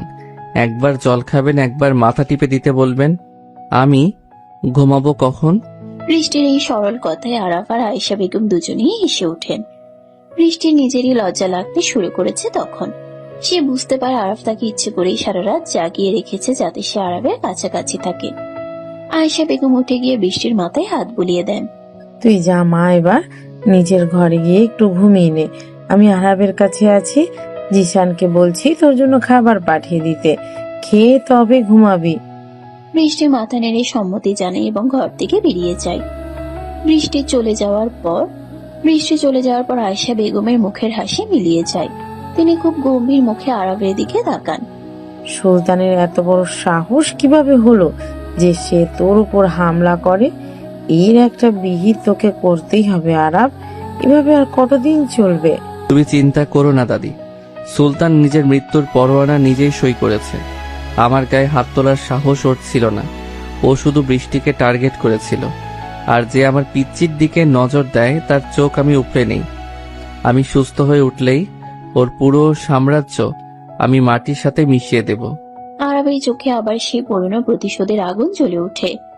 অন্যদিকে শহরের অন্য প্রান্তে সুলতানের গোডাউনে এক থমথমে পরিবেশ বিরাজ করছে। সুলতান রাগে ফুঁসছে। তার সামনে রকি আর বেশ কয়েকজন লোক মাথা নিচু করে দাঁড়িয়ে আছে। গতকালের হামলায় সুলতানের সবচেয়ে ভালো 10 জন লোক মারা গেছে, আর আরাফ একা তাদের সবাইকে শেষ করে দিয়ে বেঁচে ফিরেছে। এই অপমান সুলতানের পক্ষে মেনে নেওয়া অসম্ভব। সে হাতে রিভলভারটা টেবিলের উপর সজোরে আছাড় মারে। তোরা সবাই একটা কাজের নও। এতগুলো লোক মিলে একটা আহত আরবকে মারতে পারলি না? আর ওই মেয়েটা, ওই সামান্য মেয়েটাকেও তোরা তুলে আনতে পারলি না? ভাই, আরাব কাল যেন পাগল হয়ে গিয়েছিল। ওর গায়ে দুটো গুলি লাগার পরও ও যে এভাবে পাল্টা গুলি চালাবে সেটা আমরা বুঝতে পারিনি। আর জিসান মেয়েটাকে নিয়ে পেছনের রাস্তা দিয়ে আগেই পালিয়ে যায়। আমাদের লোক ওদের গাড়ি ধরতে পারেনি। আমাকে কোনো অজুহাত দিবি না রকি। আমি যে কোনো মূল্যে ওই মেয়েটাকে চাই। আরবের দুর্বলতা ওই মেয়েটা। ওকে আমার হাতের মুঠোয় ফেলে আরব নিজে আমার পায়ে এসে পড়বে। তোরা আজই আরবের বাড়ির চারিদিকে আমাদের লোক সরিয়ে দে। ওই মেয়েটাকে নিশ্চয়ই কখনো না কখনো বাড়ির বাইরে বের হবে, আর তখন ওকে তুলে আনবি। রকি মাথা নেড়ে সম্মতি জানায়। সুলতান জানে আরবের বাড়িতে সরাসরি হামলা করা এখন বোকামি হবে। আরবের গার্ডরা এখন দ্বিগুণ সতর্ক, তাই সে অন্য উপায় খুঁজতে থাকে। ঠিক তখনই গোডাউনে প্রবেশ করে শহরের একজন দুর্নীতিগ্রস্ত পুলিশ অফিসার ইন্সপেক্টর কবির। কবিরের সাথে সুলতানের পুরনো লেনদেনের সম্পর্ক আছে। কবির একটা সিগারেট ধরিয়ে সুলতানের সামনের চেয়ারে এসে বসে। খবর তো খুব খারাপ সুলতান। কাল রাতের গোলাগুলি খবর ওপর মহল পর্যন্ত পৌঁছে গেছে। আরব তোমার এতগুলো লোক মেরে ফেললো আর তুমি কিছুই করতে পারলে না। তুমি এখানে আমাকে জ্ঞান দিতে এসেছো কবির? আমি তোমাকে টাকা দেই আমার কাজ করার জন্য। তুমি পুলিশের পোশাক পরে আরবের কিছু করতে পারবে? আরবের গায়ে সরাসরি হাত দেওয়া সম্ভব নয়। ওর রাজনৈতিক ক্ষমতা অনেক বেশি। তবে আমি শুনেছি আরব একটি অনাথ মেয়েকে জোর করে নিজের বাড়িতে আটকে রেখেছে। আমি যদি পুলিশের ফোর্স নিয়ে আরবের বাড়িতে যাই এবং ওই মেয়েটাকে উদ্ধার করার নাম করে বের করে আনি, তাহলে তো কাজ হয়ে যায়। দারুণ বুদ্ধি কবির। তুমি মেয়েটাকে বের করে আনবে, আর মাঝ রাস্তা থেকে আমার লোক ওই মেয়েটাকে ছিনিয়ে নেবে। কেউ বুঝতেও পারবে না যে এর পেছনে আমি আছি। এই কাজের জন্য তুমি তোমার পাওনা পেয়ে যাবে। কবির একটা সিগারেট ধরিয়ে সুলতানের সামনের চেয়ারে এসে বসে। সুলতান আর কবির মিলে এক ভয়ঙ্কর ষড়যন্ত্রের জাল বুনতে শুরু করে। এদিকে অনাথ আশ্রমে মায়া আর ফাদার জন ভীষণ চিন্তায় আছেন। কাল রাতে জিসানের লোক এসে তাদের পাহারার ব্যবস্থা করেছে, কিন্তু বৃষ্টির কোনো খবর তারা পাননি। মায়া আর স্থির থাকতে না পেরে জিসানের কাছে যাওয়ার সিদ্ধান্ত নেয়। সে সোজা জিসানের কাছে গিয়ে হাজির হয়। জিশান তখন আরবের বাড়ির সিকিউরিটি চেক করছিল। মায়াকে দেখে সে একটু অবাক হয়। জিশান ভাই, আমাকে একবার বৃষ্টির সাথে দেখা করতে দিন প্লিজ। কাল রাতে আপনাদের বস আহত হয়ে ফিরেছেন শুনেছি। বৃষ্টি কেমন আছে? ওর তো কোনো ক্ষতি হয়নি? বৃষ্টি একদম ঠিক আছে মায়া, তবে বসের অবস্থা খুব একটা ভালো নয়, তাই এই মুহূর্তে বাইরের কাউকে ভেতরে নিয়ে যাওয়াটা একটু কঠিন। আমি তো বাইরের কেউ নই, আমি বৃষ্টির বোন। আমি ওকে শুধু এক নজর দেখে চলে আসব। আমি কাউকে কিচ্ছু বলবো না। ফাদার জন খুব চিন্তায় আছেন। মায়ার কান্নাকাটি দেখে জিশানের মন গলে যায়। সে জানে বৃষ্টিও মায়াকে দেখার জন্য অস্থির হয়ে আছে। জিশান চারদিকটা একবার ভালো করে দেখে নিয়ে মায়াকে গাড়িতে তুলে সোজা আরবের প্রাসাদে নিয়ে আসে। প্রাসাদের বিশালতা দেখে মায়া অবাক হয়ে যায়। জিশান মায়াকে নিয়ে সোজা বৃষ্টির ঘরের দিকে যায়। বৃষ্টি তখন ঘুমোচ্ছিল। মায়া আস্তে করে বৃষ্টির পাশে গিয়ে বসে এবং তাকে ডাকে। বৃষ্টি চোখ মেলে মায়াকে দেখে আনন্দে লাফিয়ে ওঠে। মায়া, তুই এখানে? তুই কিভাবে এলি? ফাদার জন কেমন আছেন? আমি জিশান ভাইয়ের সাথে এসেছি। আমরা সবাই খুব ভালো আছি। কিন্তু তুই কেমন আছিস? তোকে তো একদম অন্যরকম লাগছে। আর তোর হাতে এটা কিসের আংটি? মায়ার নজর বৃষ্টির হাতের ওই জলজলে হীরার আংটির দিকে পড়ে। বৃষ্টির মুখ লজ্জায় লাল হয়ে যায়। সে তাড়াতাড়ি নিজের হাতটা ওনার নিচে লুকিয়ে ফেলে। মায়া বৃষ্টির চোখ দেখে বুঝতে পারে এই কয়েকদিনে অনেক কিছু বদলে গেছে। যে বৃষ্টি এই মাফিয়া জগৎকে ভয় পেত, সে এখন এই জগতেরই একজন হয়ে উঠেছে। মায়া বৃষ্টির হাত দুটো ধরে নিজের দিকে ফেরায়। সত্যি করে বলতো বৃষ্টি, তুই কি ওই লোকটাকে ভালোবাসতে শুরু করেছিস? তুই কি জানিস এর পরিণাম কি হতে পারে? তুই একটা সাধারণ মেয়ে আর ও একজন ক্রিমিনাল। আমি জানি না মায়া, আমি সত্যি কিছু জানি না। আমি ওনাকে ঘৃণা করতে চেয়েছিলাম, কিন্তু উনি আমার জন্য নিজের জীবন বিপন্ন করেছেন। ওনার ওই শক্তি বুকের ভেতরে একটা খুব নরম মন আছে। ওনার ওই শক্ত বুকের ভেতরে খুব একটা নরম মন আছে, যেটা শুধু আমি দেখতে পাই। উনি কাল আমাকে একটা আংটি পরিয়ে দিয়েছেন। আমার খুব ভয় করছে মায়া, কিন্তু ওনাকে ছাড়া আমি আর কিছুই ভাবতে পারছি না। বৃষ্টির কথাগুলো দরজার বাইরে দাঁড়িয়ে শুনছিল আরাফ। সে ব্যথার জন্য নিজের ঘরে থাকতে না পেরে বৃষ্টির কাছে এসেছিল। বৃষ্টির মুখে নিজের জন্য এমন ভালোবাসার কথা শুনে আরাফের বুকের ভেতরে এক তীব্র আনন্দের স্রোত বয়ে যায়। সে আর ভেতরে ঢোকে না। মায়া আর বৃষ্টি অনেকক্ষণ গল্প করে। মায়া বৃষ্টিকে জড়িয়ে ধরে বিদায় নেয়। মায়া চলে যাওয়ার পর বৃষ্টি আবার একা হয়ে যায়। সে ফ্রেশ হয়ে আরাফের ঘরে যায়। আরাফ তখন বিছানায় শুয়ে চোখ বন্ধ করে আছে। তার কপালে বিন্দু বিন্দু ঘাম জমেছে। বৃষ্টি তাড়াতাড়ি আরবের কাছে যায়। সে আরবের কপালে হাত দিয়ে চমকে উঠে। আরবের গা জ্বরে পড়ে যাচ্ছে। আরাব, আপনার তো খুব জ্বর এসেছে। আপনি আমাকে ডাকেননি কেন? আমি জলপট্টি এনে দিচ্ছি। বৃষ্টি দৌড়ে গিয়ে একটা পাত্রে ঠান্ডা জল আর তোয়ালে নিয়ে আসে। সে আরবের পাশে বসে খুব যত্ন করে তার কপালে জলপট্টি দিতে শুরু করে। জ্বরের ঘুরে আরাফ প্রলাপ বকতে শুরু করে। তার পুরনো জীবনের অন্ধকার স্মৃতিগুলো তাকে তাড়া করে বেড়াচ্ছে। আমাকে ছেড়ে যাস না মা, ওরা আমাকে মেরে ফেলবে। আমি আর রক্ত দেখতে চাই না, আমি আলো চাই। আরবের কথা শুনে বৃষ্টির বুকটা কেঁপে ওঠে। এই দুর্ধর্ষ লোকটার অতীতে লুকিয়ে থাকা কষ্টগুলো যেন বৃষ্টির সামনে স্পষ্ট হয়ে উঠছে। সে আরবের একটা হাত নিজের বুকের কাছে চেপে ধরে। আরব ঘোরের মধ্যেই বৃষ্টির হাতটা শক্ত করে চেপে ধরে। বৃষ্টির পেটের কাছে মুখ গুজে দেয় সে। তুমি আমাকে ছেড়ে যাবে না তো বৃষ্টি? তুমি চলে গেলে আমি আবার অন্ধকারে হারিয়ে যাব। তোমার এই পবিত্রতা আমাকে বাঁচিয়ে রেখেছে। আমি কোথাও যাব না আরাব, আমি আপনার কাছেই থাকবো। আপনি শান্ত হন। আরব হঠাৎ করেই চোখ মেলে বৃষ্টির দিকে তাকায়। জ্বরের কারণে তার চোখ দুটো লাল হয়ে আছে। সে এক ঝটকায় বৃষ্টিকে টেনে নিজের বুকের উপর শুয়ে দেয়। বৃষ্টি আরবের আহত শরীরের কথা ভেবে বাধা দেওয়ার চেষ্টা করে, কিন্তু আরবের শক্তির কাছে সে হার মানে। আরব পাগলের মতো বৃষ্টির সারা মুখের গলায় আর ঘাড়ে চুমু খেতে শুরু করে। তার এক হাত বৃষ্টির শাড়ির আঁচল সরিয়ে দিয়ে খালি কোমরের উপর শক্ত হয়ে চেপে বসেছে। আরবের গরম হাতের স্পর্শে বৃষ্টির শরীর ধনুকের মতো বেঁকে যায়। সে আরবের চওড়া পিঠে নিজের নখ গেঁথে দেয়। আরবের ঠোঁট বৃষ্টির গলার কাছে একটা লাল দাগ তৈরি করে দেয়। দুজনে নিঃশ্বাসের গতি ক্রমশ বাড়ছে। ঘরের ভেতরের পরিবেশ এক চরম উত্তেজনায় পরিপূর্ণ। আরব কোনো বাধাই মানতে চাইছে না। সে বৃষ্টির শাড়ির ভেতরে হাত ঢুকিয়ে তার পিঠে স্পর্শ করে। বৃষ্টির মুখ দিয়ে একটা অস্ফুট শব্দ বেরিয়ে আসে। আমি তোমাকে আজ পুরোটা নিজের করে নিতে চাই বৃষ্টি। আমি আর অপেক্ষা করতে পারছি না। না আরাব প্লিজ, আপনার শরীর ভালো নেই, আপনি আরো অসুস্থ হয়ে পড়বেন। আরাফ বৃষ্টির কথায় কান দেয় না। সে বৃষ্টির ঠোঁটের উপর আবার একটা দীর্ঘ আর আগ্রাসী চুমু এঁকে দেয়। তবে তার আগেই জিশান দরজায় জোরে জোরে ধাক্কা দিতে শুরু করে। আরাফ বিরক্ত হয়ে বৃষ্টিকে ছেড়ে দেয়। বৃষ্টি তাড়াতাড়ি নিজের শাড়ি ঠিক করে বিছানা থেকে নেমে দাঁড়ায়। আরাফ খুব রাগী গলায় জিশানকে ভেতরে আসতে বলে। জিশান খুব চিন্তিত মুখে ভেতরে ঢুকে। বস, নিচে পুলিশ এসেছে।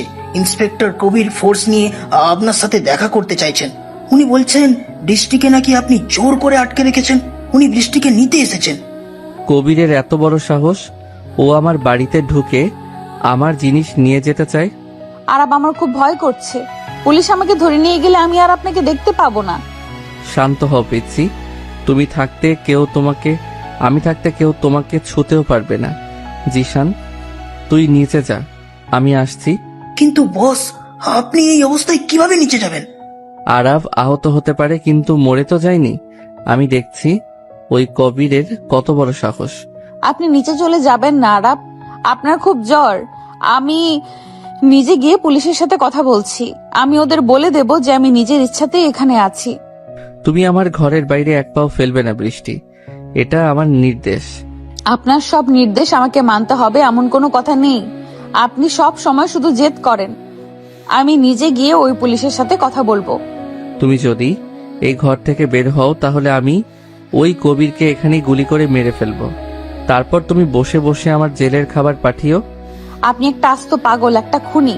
আপনি কিছুতেই ভালো হবেন না। আমি ভালো হতে চাইও না, আমি শুধু তোমাকে চাই। আর আমার জিনিস কেউ আমার কাছ থেকে ছিনিয়ে নিতে পারবে না। আপনি আমার কথা না শুনে নিচে কেন এলেন? আর আরাব, আপনার শরীর তো জ্বরে পুড়ে যাচ্ছে। এই অবস্থায় পুলিশের সামনে আসার কি দরকার ছিল? আমি তো আগেই বলেছিলাম আমি ওদের সাথে কথা বলবো।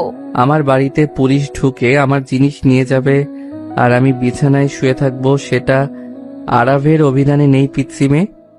তুমি আমার কথা অমান্য করে এই ঘর থেকে বেরিয়েছো কেন? আমি তোমাকে কড়া নির্দেশ দিয়েছিলাম ঘরের ভেতরে থাকতে। বিশাল প্রাসাদের মার্বেল পাথরের প্রশস্ত সিঁড়ি দিয়ে আরাফ ধীর পায়ে নিচে নেমে আসছে। তার শরীরের প্রতিটি পদক্ষেপে এক অকল্পনীয় শারীরিক কষ্ট লুকিয়ে আছে, কিন্তু তার চোখে মুখে সেই চিরচেনা মাফিয়া ডনের ভয়ঙ্কর কঠোরতা। জ্বরের কারণে তার ফর্সা মুখটা একদম লাল হয়ে আছে, আর কপালের শিরাগুলো রাগে ফুলে উঠেছে। সাদা শার্টের ভিতর দিয়ে ব্যান্ডেজের লাল রক্তের দাগটা এখনো স্পষ্ট বোঝা যাচ্ছে। জিশান তার বসের এক হাত ধরে তাকে সাহায্য করার চেষ্টা করছিল, কিন্তু আরাফ হাত সরিয়ে দিয়ে নিজেই সোজা হয়ে দাঁড়ানোর চেষ্টা করে। তার আত্মসম্মান বোধ এতটাই প্রবল যে নিজের সামান্য দুর্বলতা সে কারোর সামনে প্রকাশ করতে চায় না। ড্রয়িং রুমের মাঝখানে দাঁড়িয়ে আছে দুর্নীতিগ্রস্ত পুলিশ অফিসার ইন্সপেক্টর কবির। তার সাথে অন্তত 10 জন সশস্ত্র পুলিশ সদস্য। পুরো বাড়িটা এক থমথমে আতঙ্কের মধ্যে ডুবে আছে। আয়েশা বেগম এক পাশে দাঁড়িয়ে উদ্বেগের সাথে আরাফের দিকে তাকিয়ে আছেন। তিনি খুব ভালো করেই জানেন আরাফ রেগে গেলে কি ভয়ঙ্কর রূপ ধারণ করতে পারে, কিন্তু আরাফ নিচে নামার আগে বৃষ্টি তার ঘর থেকে ছুটে বেরিয়ে আসে। সে আরাফের নির্দেশ অমান্য করেই নিচে চলে এসেছে, কারণ এই অসুস্থ মানুষটাকে সে একা পুলিশের সামনে ছাড়তে কোনোভাবেই রাজি নয়। বৃষ্টির পরনে সেই হালকা নীল রঙের সুতির শাড়ি, আর চোখে মুখে অদ্ভুত এক দৃঢ়তা। যে সাধারণ অনাথ মেয়েটা কিছুদিন আগেও এই অন্ধকার জগৎটাকে চরম ভয় পেত, সে আজ বুক চিতিয়ে আরাফের পাশে এসে দাঁড়ায়।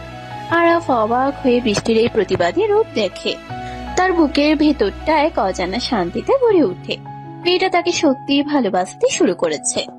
আরাব সাহেব, আপনার শরীর তো দেখছি খুব খারাপ, কিন্তু আমার কিছু করার নেই। ওপর মহলে করা নির্দেশ আছে এই মেয়েটিকে আপনি জোর করে আটকে রেখেছেন। এমন একটা খবর আমাদের কাছে এসেছে, ওকে আমার সাথে এখনই থানায় যেতে হবে। কবির, তুমি বোধহয় ভুলে গেছো তুমি কার বাড়িতে দাঁড়িয়ে এত বড় বড় কথা বলছো। আরাবের বাড়িতে পুলিশের পোশাক পরে ঢুকে আমার মুখের উপর কথা বলার স্পর্ধা তোমাকে কে দিল? এই মেয়েটা আমার, আর ওকে এখান থেকে এক চুল সরাতে হলে তোমাকে আমার লাশের উপর দিয়ে যেতে হবে। আরাবের গলার আওয়াজ পুরো ড্রয়িং রুমে বাজখাই শব্দে প্রতিধ্বনিত হয়। তার চোখের দৃষ্টি এত তীক্ষ্ণ যে ইন্সপেক্টর কবির অজান্তে এক পা পিছিয়ে যান। কবির খুব ভালো করেই জানেন আরবের সাথে সরাসরি শত্রুতা করা মানে নিজের মৃত্যু ডেকে আনা, কিন্তু সুলতানের দেওয়া টাকার লোভ তাকে অন্ধ করে দিয়েছে। সে চারপাশের পুলিশ সদস্যদের দিকে তাকায় সাহস সঞ্চয় করার জন্য। জিশান এবং আরবের নিজস্ব গার্ডরা ততক্ষণে নিজেদের স্বয়ংক্রিয় অস্ত্র বের করে পুলিশের দিকে তাক করে দাঁড়িয়েছে। যে কোনো মুহূর্তে একটা বড় ধরনের রক্তক্ষয়ী সংঘর্ষ শুরু হয়ে যেতে পারে। আয়েশা বেগম ভয়ে 2 হাত বুকে চেপে ধরে ইস্টনাম জপছেন। ঠিক এইরকম উত্তেজনার মুহূর্তে বৃষ্টির সামনে এগিয়ে যায়। সে আরবের একটা হাত নিজের হাতের মুঠোয় শক্ত করে ধরে ইন্সপেক্টর কবিরের চোখের দিকে সরাসরি তাকায়। আমাকে কেউ জোর করে আটকে রাখেনি অফিসার, আমি এখানে সম্পূর্ণ নিজের ইচ্ছাতেই আছি। আপনারা এখান থেকে এক্ষুনি চলে যান।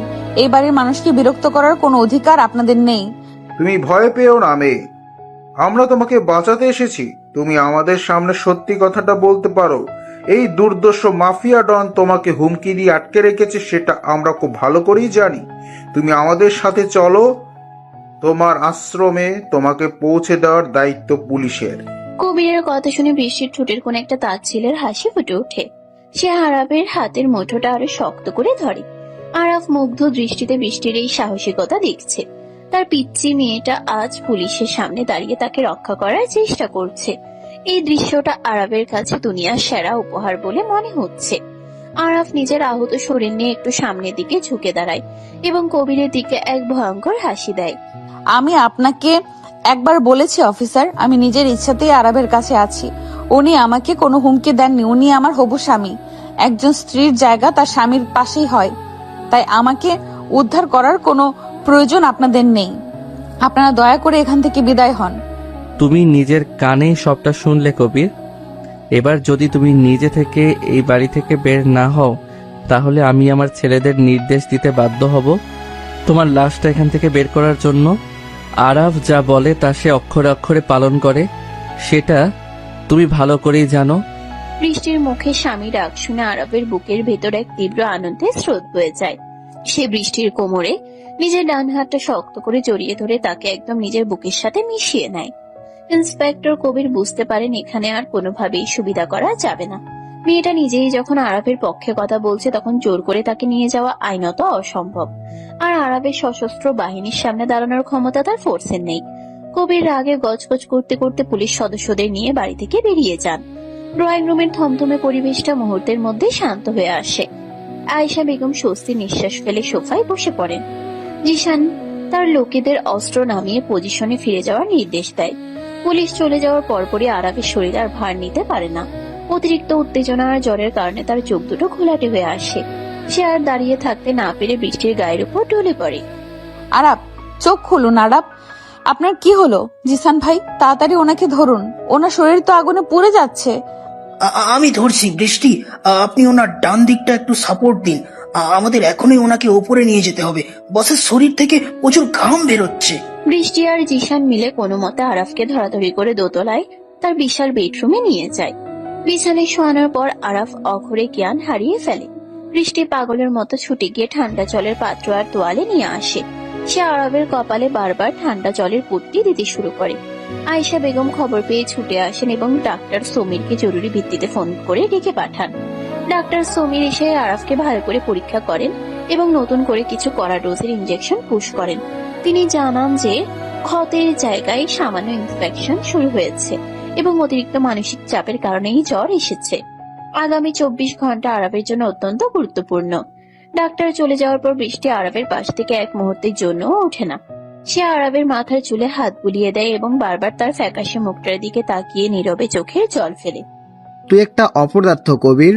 তুই পুলিশের পোশাক পরে একটা আহত আরবের বাড়ি থেকে একটা সাধারণ মেয়েকে বের করে আনতে পারলি না? তোর মতো পুলিশের গায়ে থুতু দেওয়া উচিত। তুমি নিজের মুখ সামলে কথা বলো সুলতান। আমি আমার সর্বোচ্চ চেষ্টা করেছি, কিন্তু ওই মেয়েটা নিজেই আরবকে স্বামী বলে দাবি করলো। পুলিশের সামনে একটা মেয়ে যখন নিজে থেকে ওই কথা বলে, তখন আমার কি করার থাকে? আর আরবের বাড়ির ভেতরে ওর 10টা বন্দুকধারী গার্ড আমার দিকে অস্ত্র তাক করে দাঁড়িয়েছিল। আমি ওখানে নিজের জীবন দিতে যাব নাকি? শহরের অন্য প্রান্তে একটা নোংরা গোডাউনে বসে সুলতান রাগে হাতের কাছের গ্লাসটা ছুঁড়ে মারে দেয়ালের দিকে। গ্লাসটা টুকরো টুকরো হয়ে ভেঙে পড়ে। রকি আর তার অন্যান্য সঙ্গীরা ভয়ে এক কোনায় সিটিয়ে আছে। সুলতান ভেবেছিল পুলিশ দিয়ে খুব সহজেই সে বৃষ্টিকে নিজের ডেরায় তুলে আনতে পারবে, কিন্তু সেই প্ল্যানটাও চরমভাবে ব্যর্থ হলো। আরাফ যে এত দ্রুত ওই সাধারণ মেয়েটার মন জয় করে নেবে সেটা সুলতান স্বপ্নেও ভাবতে পারেনি। সুলতানের চোখে মুখে এখন এক ভয়ঙ্কর নিষ্ঠুরতার ছাপ। সে নিজের চেয়ার থেকে উঠে পায়চারি করতে শুরু করে। তাকে যে কোনো উপায়ে আরাফকে ধ্বংস করতে হবে। ভাই, আমরা এবার কি করব?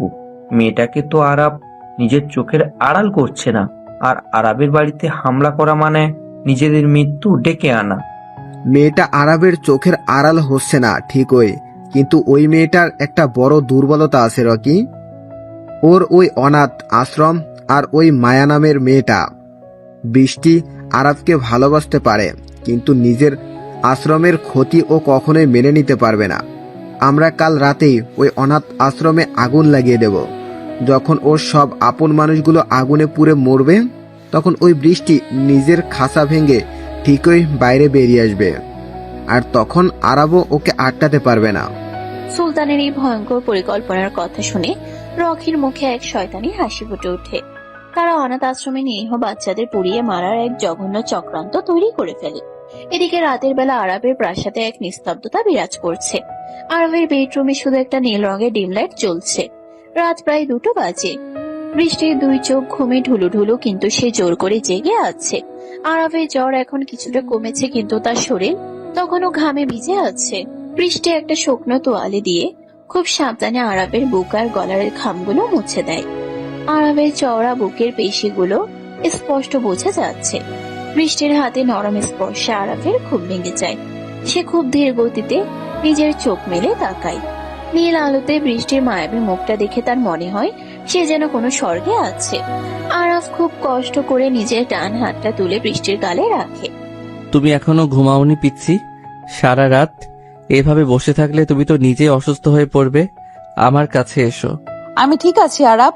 আপনার শরীর এখন কেমন আছে? জ্বরটা কিছুটা কমেছে, কিন্তু ব্যথা কি খুব বেশি হচ্ছে? আপনি আর একটু ঘুমিয়ে নিন, আপনার বিশ্রামের খুব প্রয়োজন। আরাফ কোনো কথা না বলে বৃষ্টির ডান হাতটা ধরে এক টানে তাকে নিজের বুকের উপর শুয়ে দেয়। বৃষ্টি চমকে উঠে বাধা দেওয়ার চেষ্টা করে, কিন্তু আরাফের শক্তির কাছে সে সবসময় পরাজিত হয়। আরাফের আহত শরীরে যাতে কোনো চাপ না লাগে সেদিকে বৃষ্টির খুব খেয়াল। সে খুব সাবধানে নিজের শরীরের ভার 2 হাতের কনুইয়ের উপর রেখে আরাবের বুকের একটু উপরে বেশি থাকে। দুজনের মুখের মাঝে এখন সামান্য একটু দূরত্ব। আরাবের গভীর নেশা ধরানো চোখ দুটো বৃষ্টির চোখের দিকে স্থির হয়ে আছে।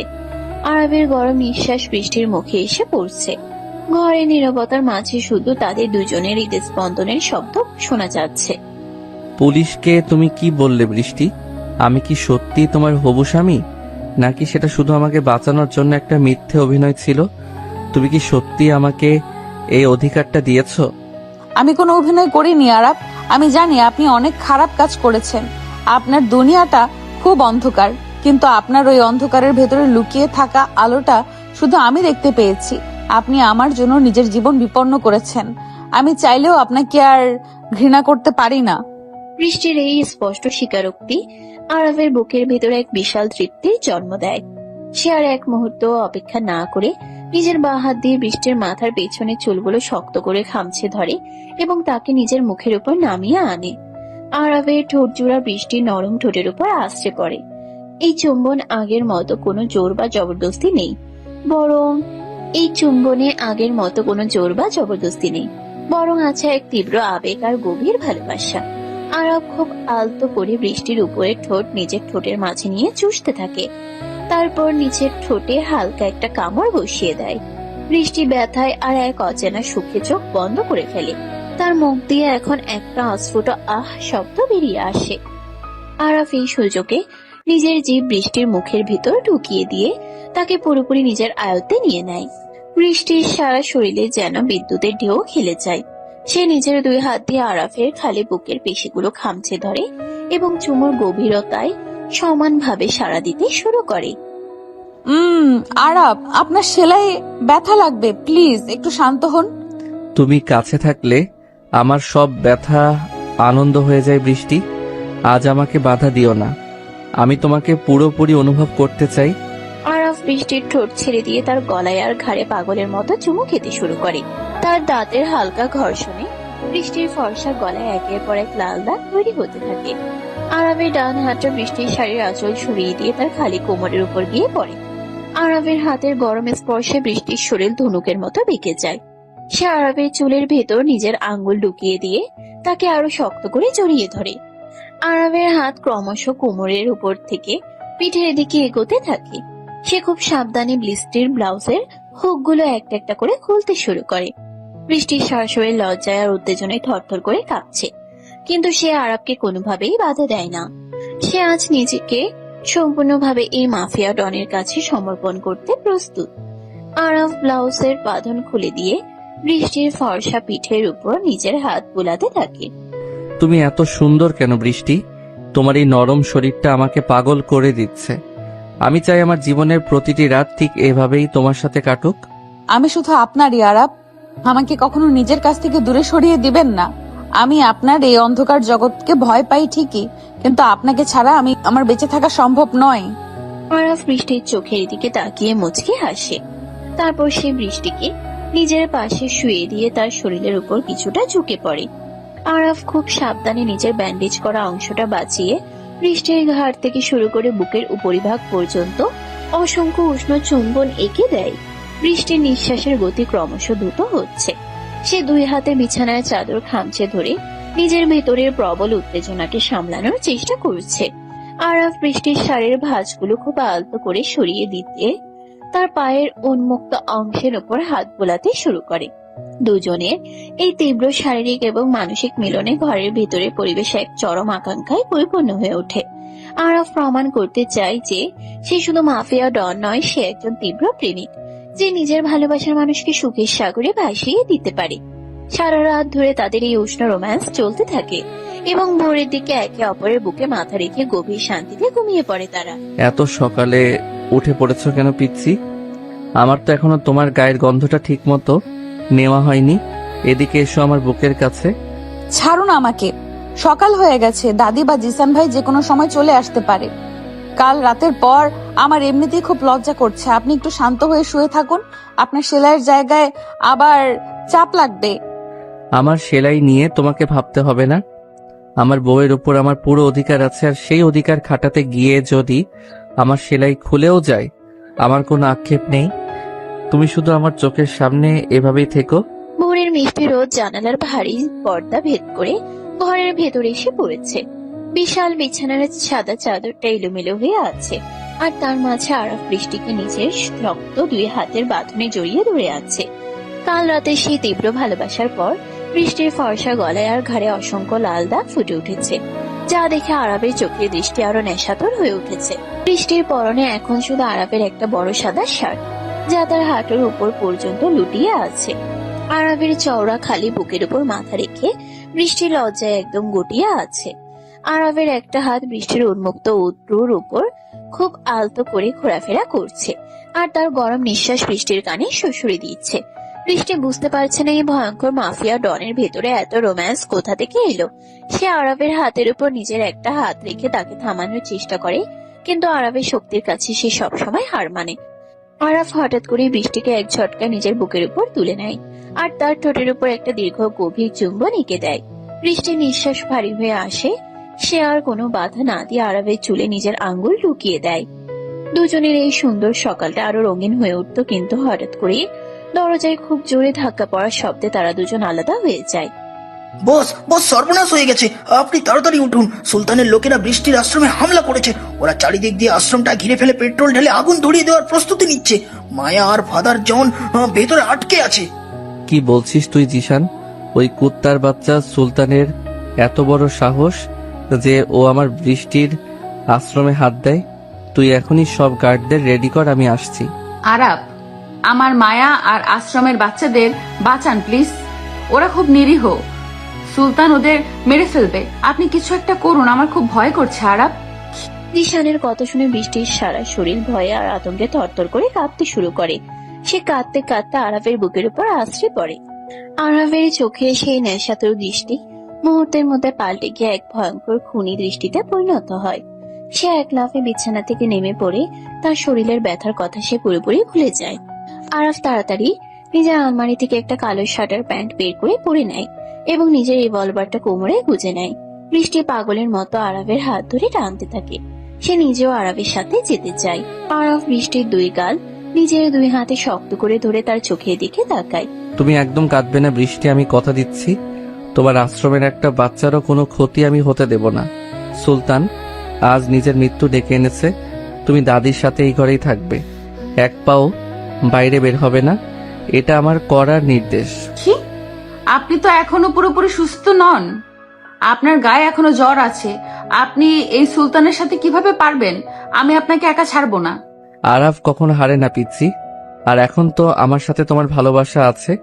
এই দুনিয়ার কোনো শক্তি আজ আমাকে আটকাতে পারবে না।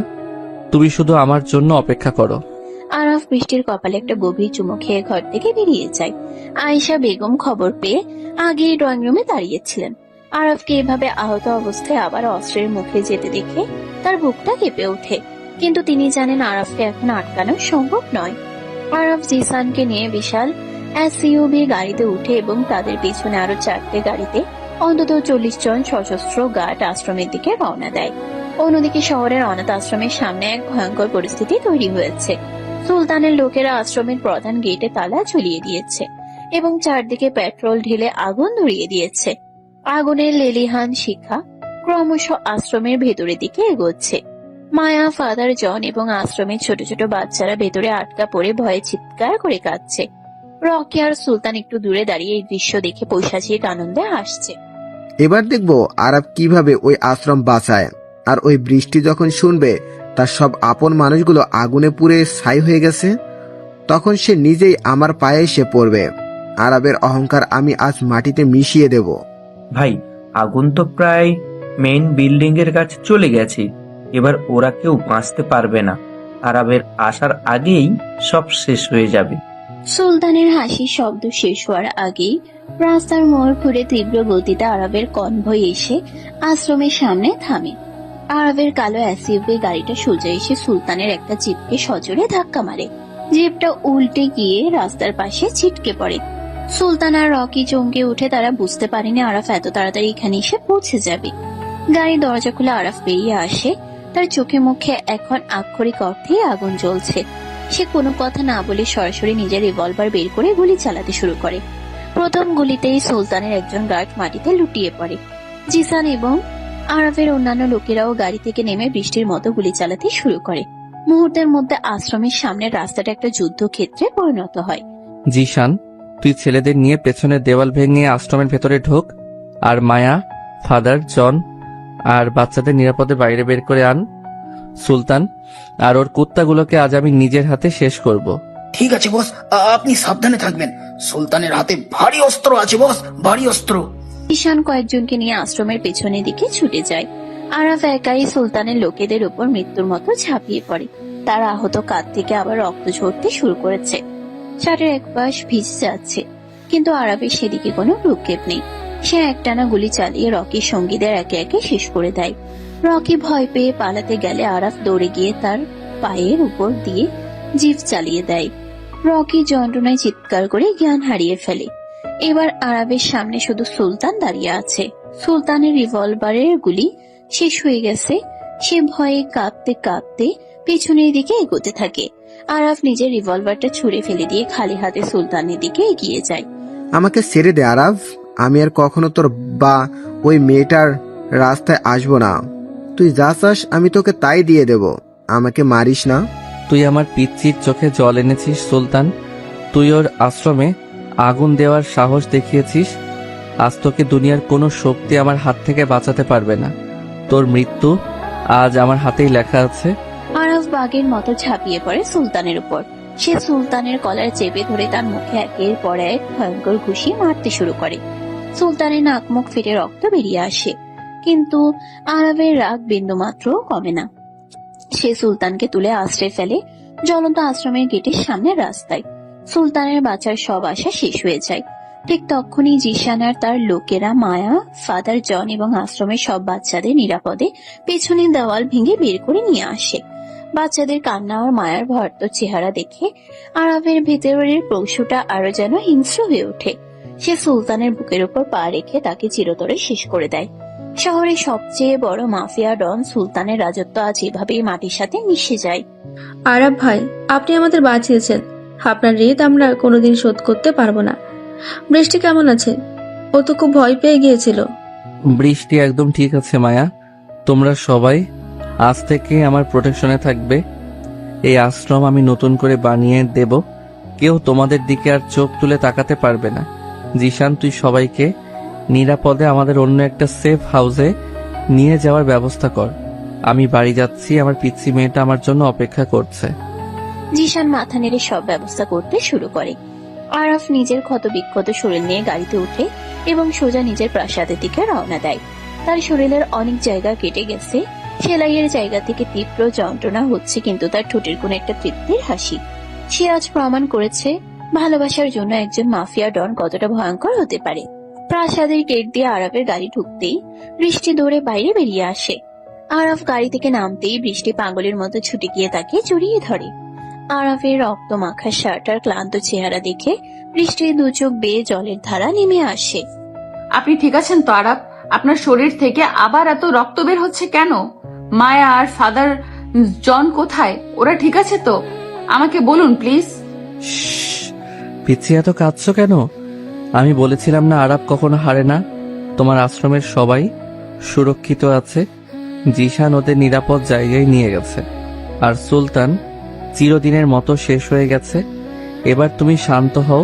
আরাবের কথা শুনে বৃষ্টির বুকের উপর থেকে যেন একটা বিশাল পাথর নেমে যায়। সে আরাবের বুকের ভেতর মুখ লুকিয়ে ফুপিয়ে কাঁদতে থাকে। আরাফ খুব আলতো করে বৃষ্টির পিঠে হাত বুলিয়ে দেয়। আয়েশা বেগম ছুটে এসে আরাফকে ধরাধরি করে ভেতরে নিয়ে যান। ডাক্তার সমীরকে আবার খবর দেওয়া হয়। আরাবের চিকিৎসা চলে পুরো 1 সপ্তাহ। এই 1 সপ্তাহ বৃষ্টি আরাবের পাশ থেকে এক মুহূর্তের জন্য সরেনি। নিজের হাতে খাইয়ে দেওয়া, ওষুধ দেওয়া থেকে শুরু করে আরাবের সব কাজ সে খুব ভালোবেসে করেছে। আরাবের প্রতি তার যে ভয় আর ঘৃণা ছিল তা সম্পূর্ণ মুছে গিয়ে সেখানে এক তীব্র নির্ভরতা আর গভীর ভালোবাসা জায়গা করে নিয়েছে। আরাব, তুই এবার সম্পূর্ণ সুস্থ। আর এই কদিনে আমি বুঝে গেছি বৃষ্টি ছাড়া তুই অচল, আর তুই ছাড়া বৃষ্টি। আমি চাই তোরা এবার সামাজিকভাবে এক হয়ে যা। আমি কালই তোদের বিয়ের সব ব্যবস্থা করছি। এই বাড়িতে এবার একটু খুশির হাওয়া দরকার। তুমি যা ভালো বোঝো দাদি, আমার কোনো আপত্তি নেই। তবে আমার পিচ্চির মতামতটা একবার নিয়ে নিও। ও কি এই খুনি আরাফকে চিরদিনের জন্য নিজের স্বামী হিসেবে মেনে নিতে পারবে কিনা? আপনি আবার বাজে কথা বলছেন আরাব। আপনি কোনো খুনি নন, আপনি আমার রক্ষাকর্তা। আমার ভালোবাসা, দাদি যা বলছেন আমি তাতেই রাজি। আমাকে শুধু আপনার বুকে ছায়ায় সারা জীবন থাকতে দিন। বৃষ্টির কথা শুনে আরাফ আর আয়েশা বেগম দুজনেই হেসে উঠেন। পরের দিনে প্রাসাদে খুব জমকালো ভাবে আরাফ আর বৃষ্টির বিয়ের আয়োজন করা হয়। আশ্রমের সব বাচ্চারা, ফাদার জন আর মায়া এই বিয়েতে উপস্থিত থাকে। পুরো প্রাসাদ আলো আর ফুলে সাজানো হয়েছে। বৃষ্টিকে একটা গাঢ় লাল রঙের বেনারসি শাড়ি আর গাগ ভর্তি সোনার গহনায় একদম স্বর্গের পরিমতো লাগছে। আরাফ কালো রঙের একটা ডিজাইনার শেরওয়ানি পরেছে। বিয়ের মণ্ডপে যখন আরাফ বৃষ্টির সিঁথিতে লাল সিঁদুর পরিয়ে দেয়, তখন বৃষ্টির চোখ থেকে এক ফোঁটা সুখের জল গড়িয়ে পড়ে। সে আজ এক অনাথ মেয়ে থেকে শহরের সবচেয়ে ক্ষমতাধর মানুষের স্ত্রীতে পরিণত হলো। বিয়ের সব নিয়ম কানুন শেষ হওয়ার পর রাতে আরাফের বেডরুমটা লাল গোলাপ দিয়ে সাজানো হয়। আজ তুমি সত্যি সত্যি আমার বউ হয়ে গেলে পিচ্ছি। এবার আর কেউ তোমাকে আমার কাছ থেকে দূরে সরাতে পারবে না। আজ আমি পৃথিবীর সবচেয়ে সুখী মানুষ। আমিও খুব সুখী আরাব। আমি কখনো ভাবিনি আমার মতো একটা সাধারণ মেয়ের জীবনে এত ভালোবাসা লেখা আছে। আপনি আমাকে পূর্ণতা দিয়েছেন। আরাফ ধীরে ধীরে বৃষ্টির দিকে এগিয়ে যায়। সে খুব সাবধানে বৃষ্টির মাথার ভারী ঘুমটাটা সরিয়ে দেয়। লাল শাড়িতে বৃষ্টির মায়াবী মুখটা দেখে আরবের বুকের ভিতর কামনার আগুন জ্বলে ওঠে। সে বৃষ্টির 2 গাল নিজের হাতের মুঠোয় নিয়ে তার ঠোঁটের উপর একটা দীর্ঘ আর আবেগঘন চুমু খায়। বৃষ্টির শরীরেই পরিচিত কিন্তু নতুন অধিকারের স্পর্শে কেঁপে ওঠে। সে নিজের 2 হাত দিয়ে আরবের গলা শক্ত করে জড়িয়ে ধরে। আরবের চুম্বনের গভীরতা ক্রমশ বাড়তে থাকে। সে বৃষ্টির মুখের ভেতর নিজের জিভ ঢুকিয়ে দিয়ে তাকে ভালোবাসার এক নতুন জগতে নিয়ে যায়। আরাফের হাত খুব সাবধানে বৃষ্টির শাড়ির পিনগুলো খুলতে শুরু করে। বৃষ্টির ফর্সা গলার উপর থাকা ভারী নেকলেসটা সরিয়ে দিয়ে সেখানে আরাফ অসংখ্য উষ্ণ চুম্বন এঁকে দেয়। আরাব, আমাকে শক্ত করে জড়িয়ে ধরুন। আমি চাই এই মুহূর্তটা যেন কখনো শেষ না হয়। এই মুহূর্ত কখনো শেষ হবে না বৃষ্টি। আমাদের এই ভালোবাসা মৃত্যুর পর পর্যন্ত থাকবে। আজ তুমি আমাকে পুরোপুরি তোমার করে নাও। আরাফ বৃষ্টিকে কোলে তুলে নিয়ে বিছানার মাঝখানে শুয়ে দেয়। সে খুব সাবধানে বৃষ্টির শাড়ি আর গহনাগুলো সরিয়ে তাকে নিজের ভালোবাসার চাদরে মুড়িয়ে নেয়। সারা ঘরের নিস্তব্ধতা ভেঙে শুধু তাদের দুজনে দীর্ঘশ্বাস আর ভালোবাসার অস্ফুট শব্দগুলো শোনা যেতে থাকে। আরাফের প্রতিটি স্পর্শে বৃষ্টি নিজেকে নতুন করে আবিষ্কার করে। সে আরাফের পেশিবহুল পিঠে নিজের নখ গেঁথে দিয়ে তাকে চরম সুখের সাগরে ভাসিয়ে দেয়। এক অনাথ মেয়ে আর এক ভয়ঙ্কর মাফিয়া ডনের এই অদ্ভুত প্রেমের গল্প এভাবে এক সুন্দর আর রোমান্টিক পরিণতির দিকে এগিয়ে যায়, যেখানে শুধু ভালোবাসা আর নির্ভরতার জয় হয়। সমাপ্ত।